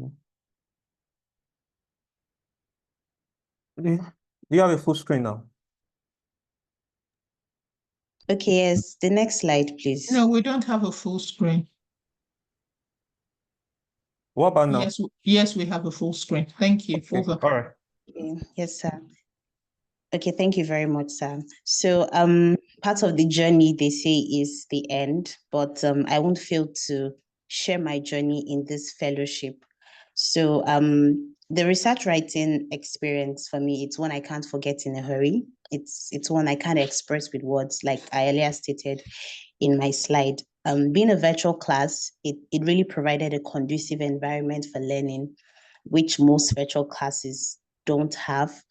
The quality of knowledge, like I think the previous presenter said, what they are giving to us here is gold, and I can really affirm to that. The quality of knowledge being poured out to we fellows is second to none. I came into this fellowship as one who had zero knowledge on research writing. I used to see lots of research papers, but I didn't even have a clue on what they were doing. Or leaving this fellowship, I can say I am one that has knowledge along this line. So it has indeed been a transformative journey for me. Next slide, please. Yeah, there's so many things I learned and I got from this fellowship. I've been able to highlight 3 key takeaway experiences for me. And number 1 is the critical in-depth research conduct, how a research is basically done, how it is carried out, the ethics of a good research, how the information in your research must be transparent, it must be reliable. I think this is something that was really hammered during the beginning of this research. I think we had an assignment from Prof, a case scenario where it's an example of a student, working with a professor who was falsifying the data. And I think the question was, what are we going to do in that kind of scenario? So the emphasis on transparency and reliability in a good research was one of the things I really took from this fellowship.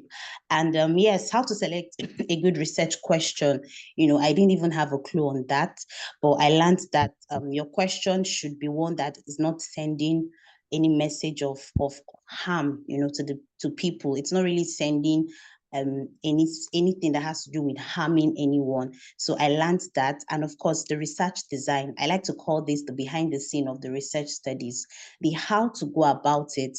They didn't just, the fellowship didn't just bring things and just told us how to just, they didn't just tell us things, basically. They showed us the how to conduct a good research, the collecting of data, analyzing everything we learned in this fellowship in the research design. Next slide, please.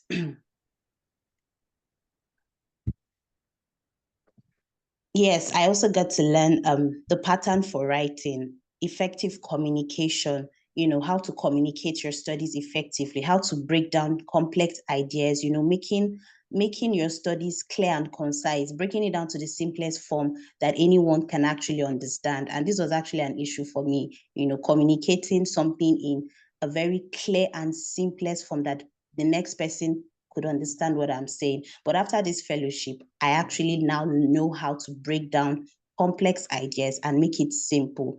And yes, we also learned the presentation techniques, how to present your research. The PowerPoint presentation class was actually very effective. I think it was one of the class prof said, you don't say, can you see my slide? Can you hear me? I've heard people say that repeatedly, and I thought that was a norm. But I learned in this fellowship that is not professional and it's not something that should be done. Next slide, please. Yes, the data analysis classes was also one thing that I really took, the data collection tools, the qualitative, the quantitative. I learned that a lot. The softwares, yes, the software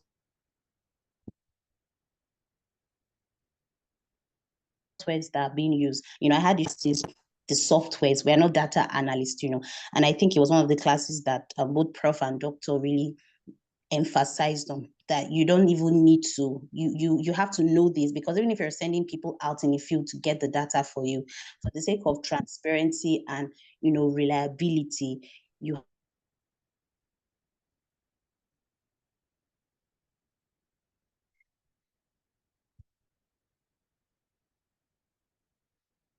to know, at least you have to really learn here. The quality data is actually something that has stayed with me throughout this fellowship. The fellowship ensures that they are not just talking, they are making the things they are saying convictions. It's like a faculty in your mind that wherever you're going to, wherever you will be, the information gotten from this fellowship is one that you would stick with. So that is what data quality and reliability has done for me. So in conclusion, the fellowship has been a pivotal movement for me. It's been very critical and essential because in the school where I come from, they are really exposed to research. I think at 5 years, at 500 level towards your graduation. So you really don't even have that time to learn. So I used to see most of my senior colleagues really, really struggle because they had zero, no knowledge. But me being in my 400 level and being exposed to this knowledge early, I can say that I am ahead of my peers. And this is what the fellowship has done for me. And a major impact this fellowship has done is, to really make me conscious of human value. Yes, not like I really didn't know, but I'm just so conscious of it now. How every human being should be respected, shouldn't be used as pawns, for experiment, just to get what you want. I really, really held on to that and it stuck with me. Thank you so much for listening and thank you so much for watching my slide. Thank you very much, Mary. So we'll go to Farouk.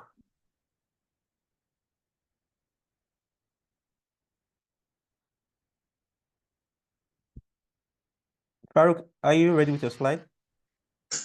Hello, Farouk. Hello. Hello, good morning, sir. I can hear you. Okay, please, you can go ahead. All right, sir. Good morning, everyone. Good morning, Prof. Good morning, Dr. Kudus. Our mentors available and to my fellow colleagues. I am Oni Farouk Olainka, a fellow of the Manuscript Writing Hub Fellowship. And I'll be, sorry, please excuse me, I'm in class. And I'll be talking about my experience and impact of the Manuscript Writing Hub Fellowship. Here's my outline. So I begin. This fellowship has been a transformative journey.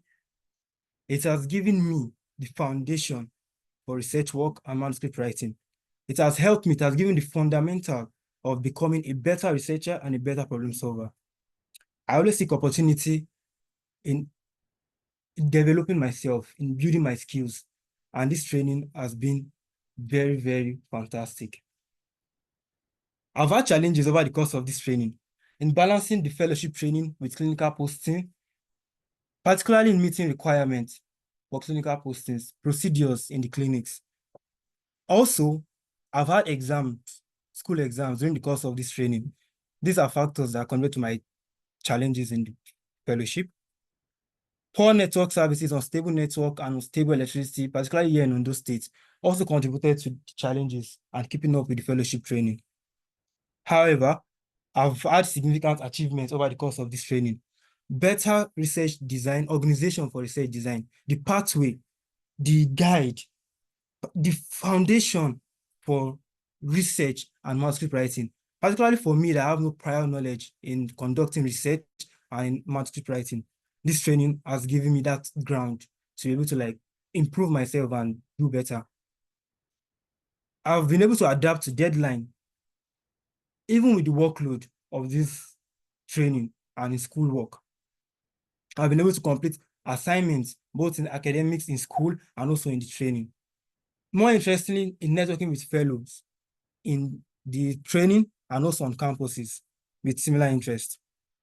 The factors that contributed to the success of this training is the questions that were asked during the end of every classes, after every topic taken. Also, the assignments that we had to do, meeting up with the deadline, the assignments that we had to do, also strengthen the knowledge of this fellowship training. Our facilitators, our mentors also kept us going. So many encouragement and support from them, particularly when we reach out to them that, oh, sorry, sir, sorry, ma, please, we are feeling so and so challenge. They kept on encouraging us, kept on, don't give up, you can do this, you can do this. And I'm grateful for where we are today. The data support that was offered during the course of this training also added to the commitment of the training. So areas I felt would be significant to be improved on are materials can be shared, presentations can be shared before every classes to encourage us to read ahead of the class, which will keep us more engaged and probably will have more questions during the classes. Also, Introducing weekly reports could also improve our interactions in the program. And I'm deeply grateful to Prof. Dr. Kudus, my teammates for their dedication.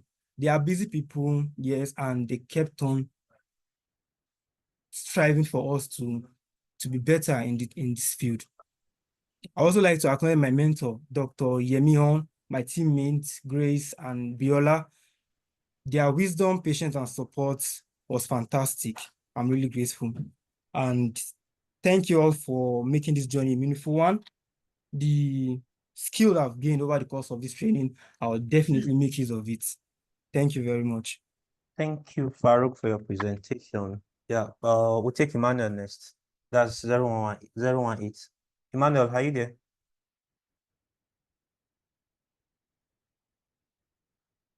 Good morning, sir. I'm trying Good to share my morning. screen. Okay, please go ahead. Thank you. Please try to keep the time. Good morning, Prof. Good morning, Dr. Kudus, dear mentors present and colleagues. My name is Oluwalekende Emmanuel. I'll be sharing my experience and impact on the manuscript writing hub so far. So I'll be going with this outline, the pre-training onto the conclusion. For the pre-training, before I start, I joined this particular hub.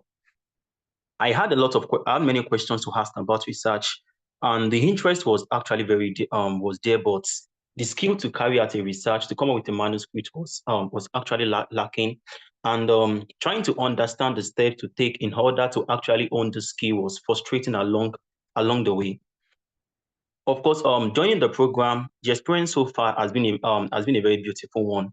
Though I will admit that the training was an intense one while it lasted, and one very challenge I actually faced was balancing my academic and my posting. My posting together with this, and it's actually posed some initial difficulties, but along the way I was able to get over it. And I must admit that the curriculum was actually very carefully constructed from the onboarding session on to the last class, and it was actually a time to relearn and unlearn. I had time to ask questions to clear my doubts on gray areas of research, on the things to do and not to do in order to come up with a very good manuscript. And the mentor-mentee session was an invaluable part of the training. I must thank my mentor, Dr. Une Kaoyejaka, for his immense contribution to my to the manuscript, the proposal corrections, and many other things. His mentorship, our mentorship has been very great. And every day I always look forward to every session, every class. I really wish the training isn't coming to an end, but though an end is the beginning of a new journey. So if I'm to summarize my journey so far, I would say it's a journey from ignorance to knowledge, me having almost a zero knowledge about research and manuscript writing, and almost having a relative full knowledge now. I must actually acknowledge that. And the impact, I got to know about the importance of research better, the interdisciplinary connection of research, and I can boast of being able to conduct a research and write a manuscript that can be published in a reputable Q1 journal.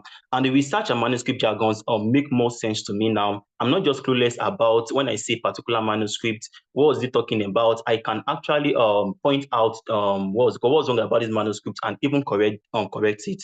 And I clearly understand the steps in writing a manuscript better.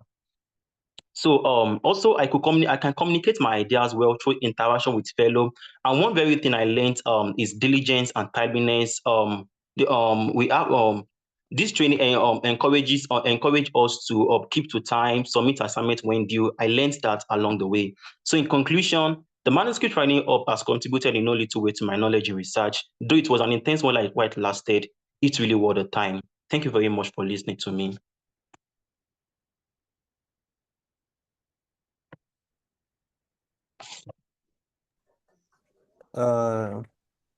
Emmanuel. Samuel. Thank you. Thank you, the last presenter. That was nice. Thank you. Kudus, you forgot to thank you. Sorry, thank you. I'm just new here to get this over. Yeah, thank you for your presentation. Yeah. Okay. Good morning, Toby. my teachers. Good morning, my colleagues. I am Samuel Samson Tobiloba, and I'm here to share my experience during this fellowship program. This is the outline that I will be working with. Introduction, I came into this program at a critical period of my life when I was just leaving position as president of the student union, and I was away from a lot of things that could contribute to my personal development. And leaving that stage, I was hopeful that I'm able to transition well and cover grant. And when I spoke with a number of people, this opportunity was shared with me. And when I saw it, my aim at that time was to strengthen my academic writing skills, for you structured guidance in research writing development, and have access to mentorship and learning opportunities. And I'm grateful that this program provides all of that. Getting started into this program, we came in as a cohort of 20 people. When I got selected, I was happy. I know that 10 people were supposed to be selected and 20, I know how competitive it could have been. And I was looking forward to what to expect. And the onboarding session was quite helpful. I was able to get deeper insight on what the program is going to be about. I started looking forward to the program, and also, of course, I started interacting with my colleagues. When I must have come into the program to learn about manuscript writing, the first learning for me was on importance of effective communication. Aside that, I've learned how to use basic tools like Google Doc more and Atlas AI. I've also learned more about the importance of timing, which Prof have always emphasized from time to time. The standout session for me was the session on ethics. I learned why we don't do what ordinarily people tell you, don't do this, don't do this. But that session was so important that we were able to learn why we should not, and not just that we should not do it. The mentorship with Dr. Otaibetu has been quite very impactful. I've had an opportunity to discuss with him on research writing, on other areas of life, which has been helpful to me. He has also been of support to me in my final year research project. He has shared various resource materials with me, and I've had discussion with him. And together with my co-mentees of him, we are working, or we are collaborating on a work which I am hopeful will progress as planned. The training for me has been beneficial both on manuscript writing and in other areas of my life. I've also been able to use the insight gained on my personal research work, which has been quite helpful. I've also been able to build a new network connection with new individuals, which I believe I'm hopeful that I will be able to leverage going forward. I'm grateful for the opportunity given to me to have been selected for this program. I'm hopeful that in the future program, this program would be extended to people in the early stage of their university days, so that they have more time at that period to also work. I'm also hopeful that some levels of physical interactions will be incorporated into the program, so that people get to interact more. And the last thing that I'm hopeful for is that before graduation, fellows will be given the opportunity of working as a team towards a paper or a presentation, which I believe will help us put the learnings into practice better. I'm grateful once again for being selected, and I wish the program, the facilitator, the very best. Thank you. Very much, host for Toby, for being for the presentation. Christabel. Yes, sir. Okay, can you share your slide? Okay, you Yes, said sir. you Please, I'll need need to you share, to share please. my Yeah, side. yeah, Yes, sorry, sir. I just Mention remember. it. Yeah.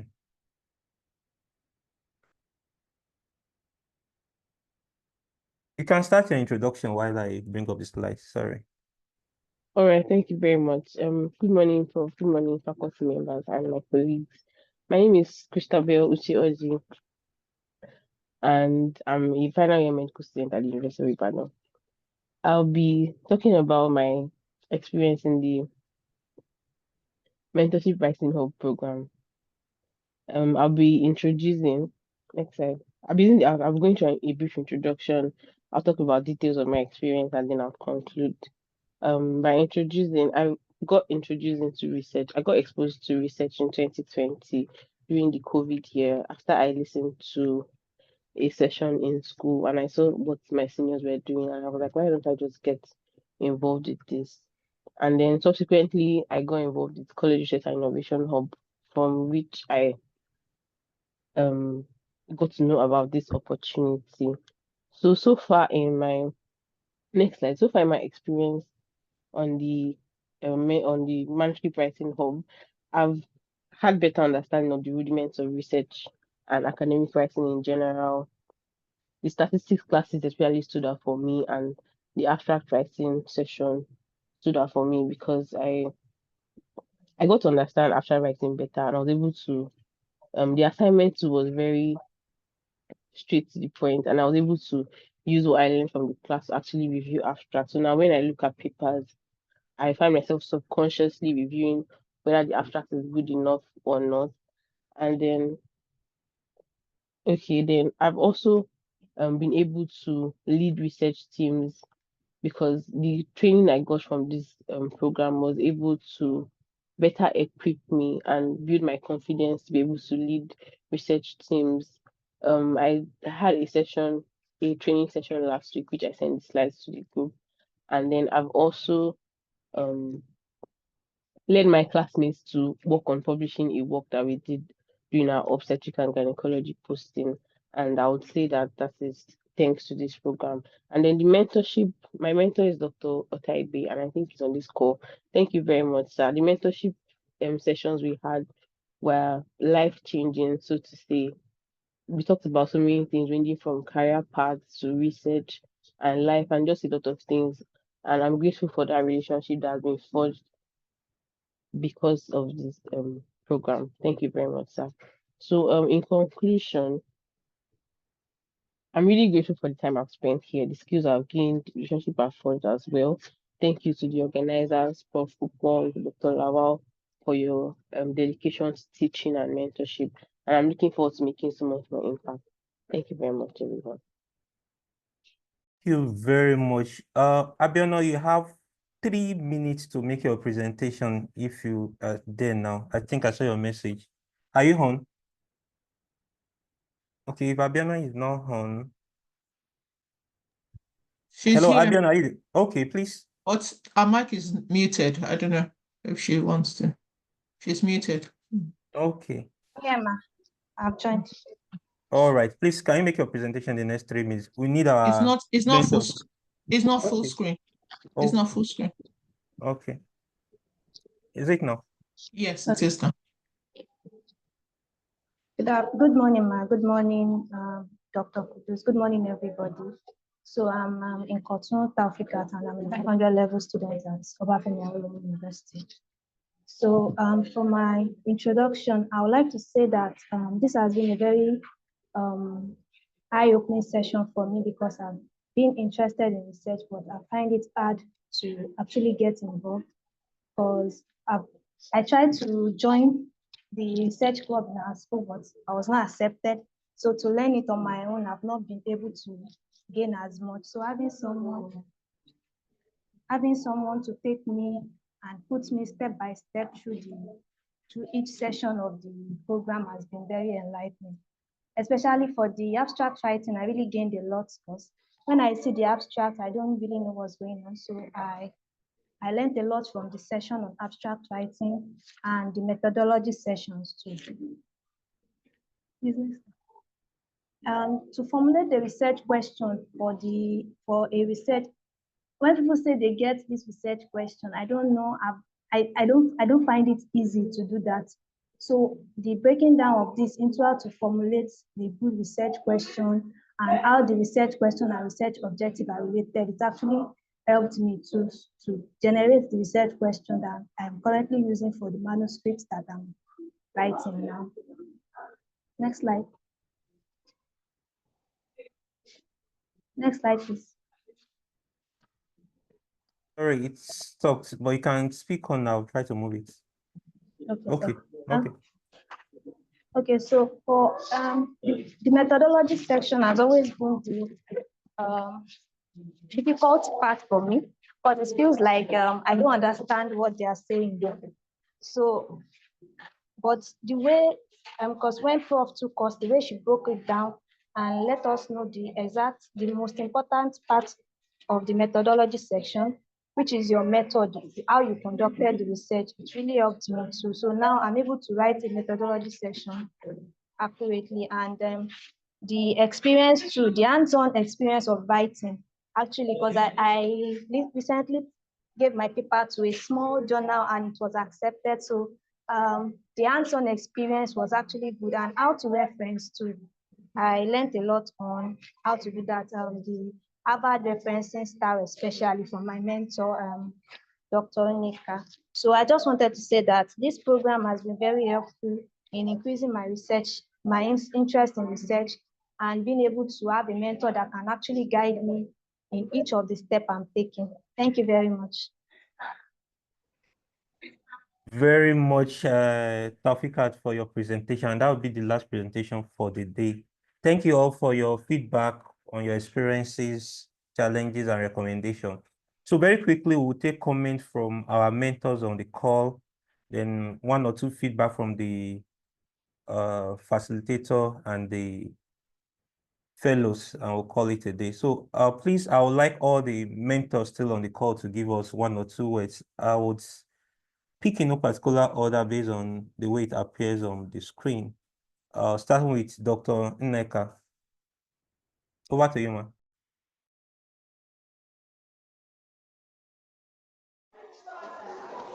Hello, good morning, Professor Upong. Good morning, all the mentees and mentors present. Yes, I'm Dr. Onyejaka Nneka.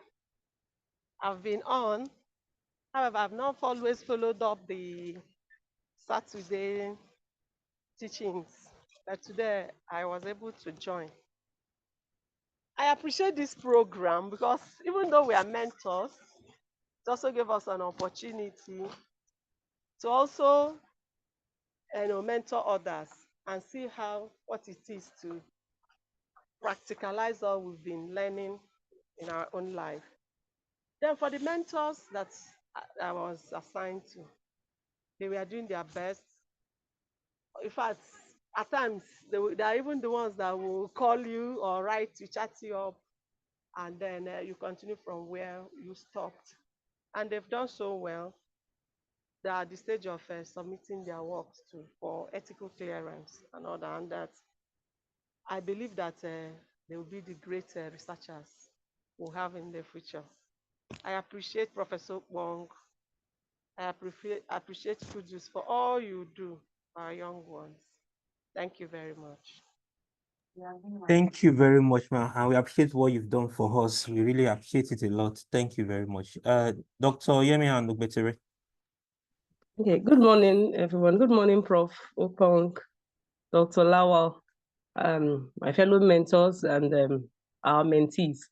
For me, it's been quite exciting getting to hear the comments from. I actually came in here to root for my mentees, but I'm also rooting for everybody. I'm impressed by the work that has been done by the students. It's quite impressive.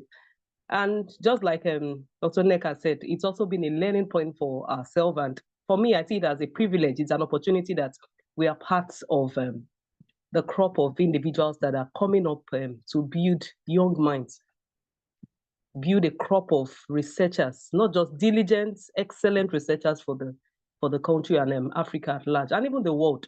And I'm proud to be a part of it. Well, for the students, I would say they've done well. I remember my members, my mentees, combining academics there. At some point, some of them had exams. I got back to Dr. Lawal on that. They were writing exams at the same time. They had to keep up because I will give you a timeline and I expect you to meet up my timeline. But at some point they came, they said, oh, we have exams and all that. So we had those in between. But in all, I think they've done well. You see the passion, they really want to do it. They really want to do it. They've really done very, very well. For me, it's going to be an advice to them. It does not end here. The fact that, in few weeks' time, you'll be graduating, it doesn't end there. You've learned something, and it's, just like the Bible says, when you hear, it's expected that you do. it's also important that what you have learned, that you put it to practice. If after everything that, remember that people have deposited a lot, people have impressed a lot on you, brought in a lot. Don't let it go to waste. Begin to apply them. Even at that very little corner you find yourself, begin to apply some of the principles that you have learned from this fellowship program. And tell yourself, I want to be an advocate for excellent research. I don't care what happens around me, what people are doing, but I want to do the right thing. And that's just the way to go. And don't stop there. Keep thinking, attend conferences, read abstracts, read articles that people have done, because that's where you get research ideas. And just keep doing that. And you see that you just become the very, very best wherever you find yourself. So I wish all our mentees all the best, even as they go along in the research career. And thank you very much. And thanks to the organizers. We are grateful. Thank you so much. Thank you very much we know you're a very busy person, for finding time to be with our mentees. We really appreciate you. Dr. Otaibe, please, over to you. Good morning, Professor Pongma. Good morning, Dr. Lawal. Good morning, mentors and everyone. It's a privilege to be here. I mean, listening through all of the presentations, it's really very amazing seeing where this has led from the little steps at the beginning to where we are right now. It's really impressive hearing from all of you. And when I look back, these are things that I wish if we were able to have had the opportunity of having things like this, perhaps maybe we might have been much better than we are at the present moment. So I want to encourage us, as you have been parts of this is to the fellows now, as you have been a part of this, it has placed you on a pedestal. Yes, this is more like a stepping stone for you to reach out and achieve greater things in research. And honestly speaking, I'm really very impressed. I'm really very excited seeing where all of us have gone to. And I want to appreciate the organizers for this beautiful opportunity. It's a privilege. I consider it a privilege to be a part of this. And I can't wait. I look forward to seeing where we will all be in the near future. Thank you very much. Thank you, Dr. Otaibe. I really appreciate your effort and the inputs to this program. I don't know if there's any other mentor on the call. I'm seeing a name, Amina.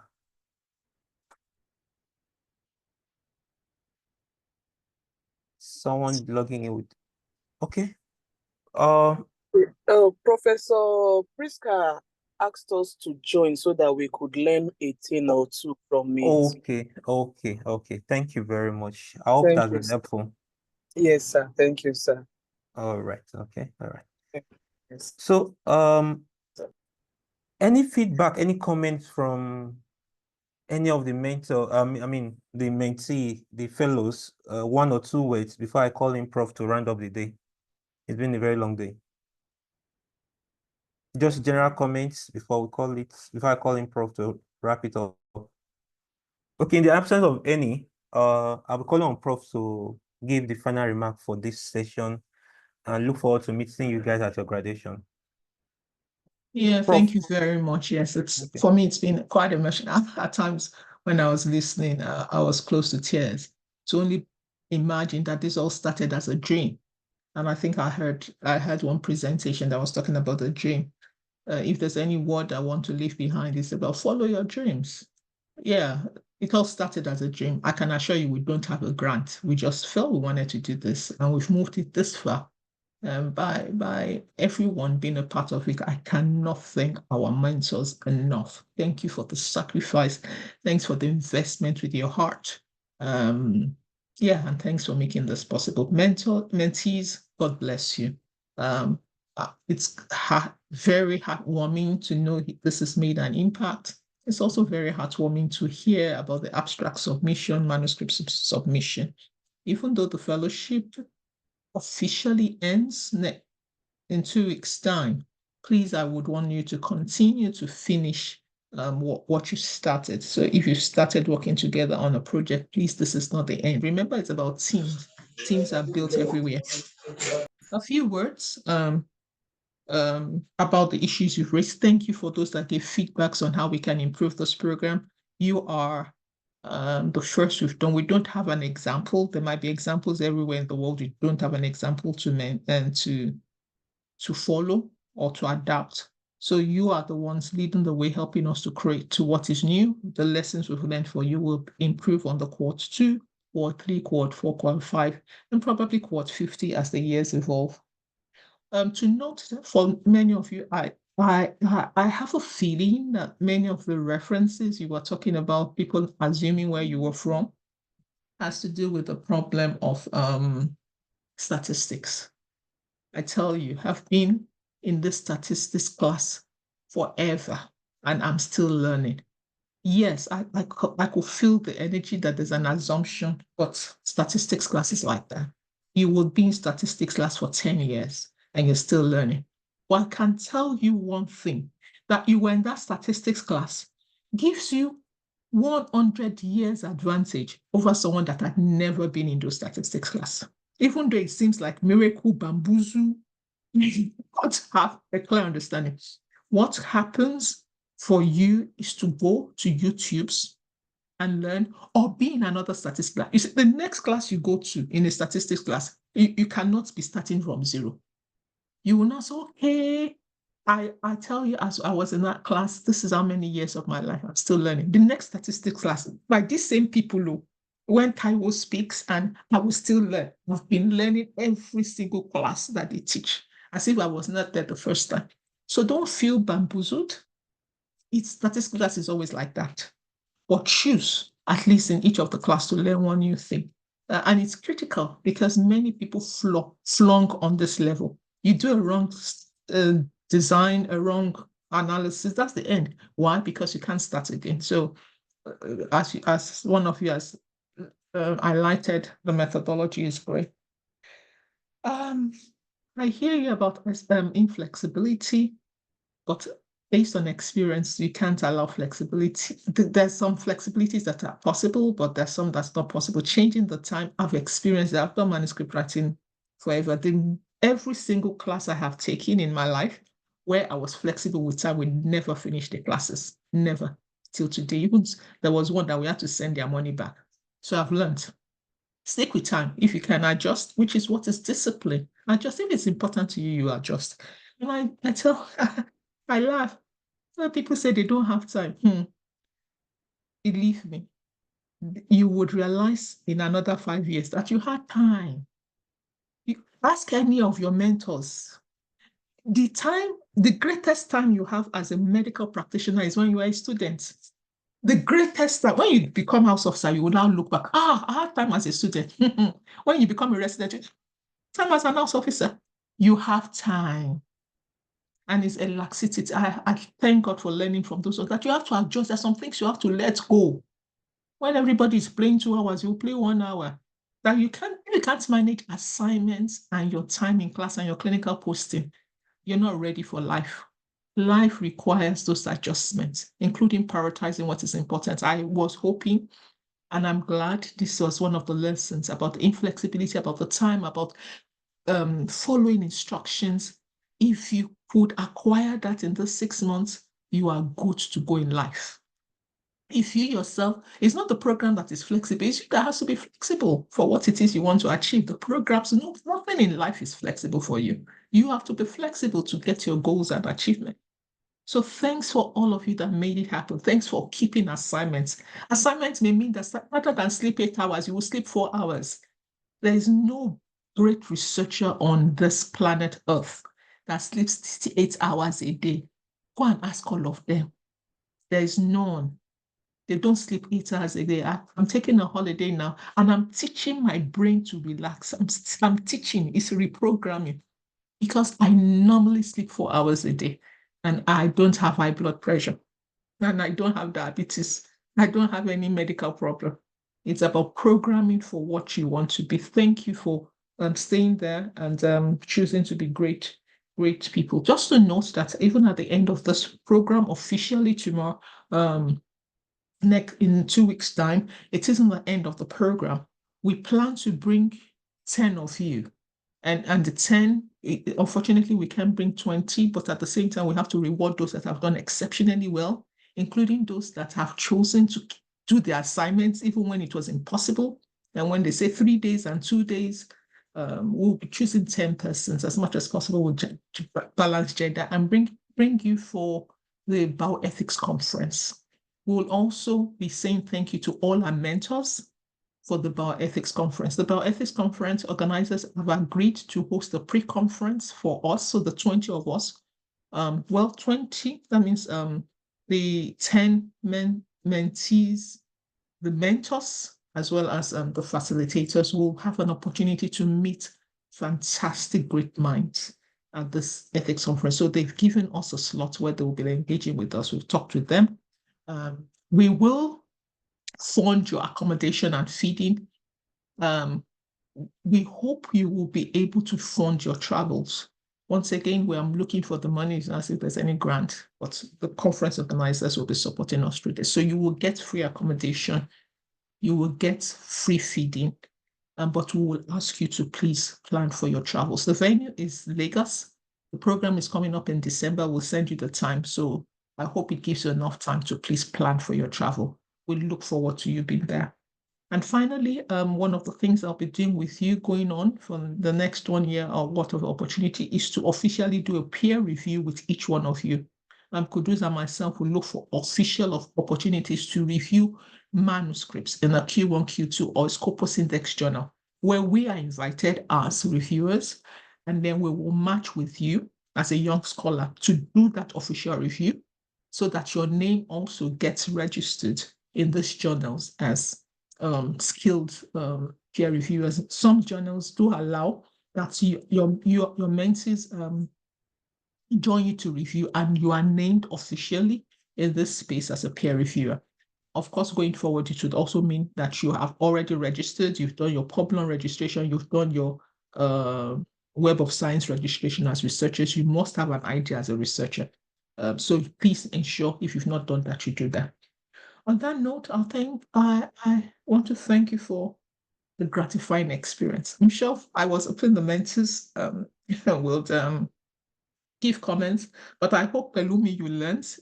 I can tell you without blinking an eye that you did not practice your slides, but you heard others. It's so glaring you didn't practice your slide, and therefore you can. And for those that didn't practice, you keep saying You can see those that practiced, they were smooth. There was no in their gist. And so I hope it's also been a learning experience for you for listening to your peers, and you would take something from their own presentation that should otherwise improve your presentation. Thank you, every single person, from the depth of my heart. Thank you for making this investment worth it. And over to you, Kudus. Yeah, thank you very much, Prof, for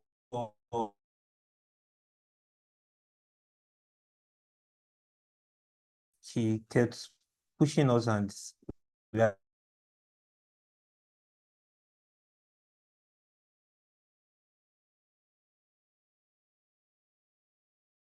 are opportunities that continue beyond the fellowship.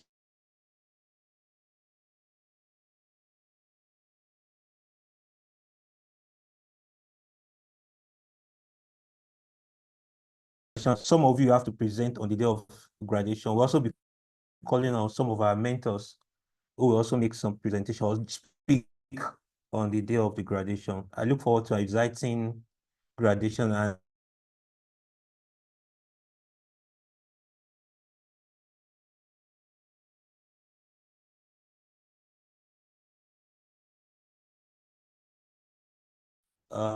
to speak on that day, and the program is well packed to be impactful. See you guys then. Thank you very much.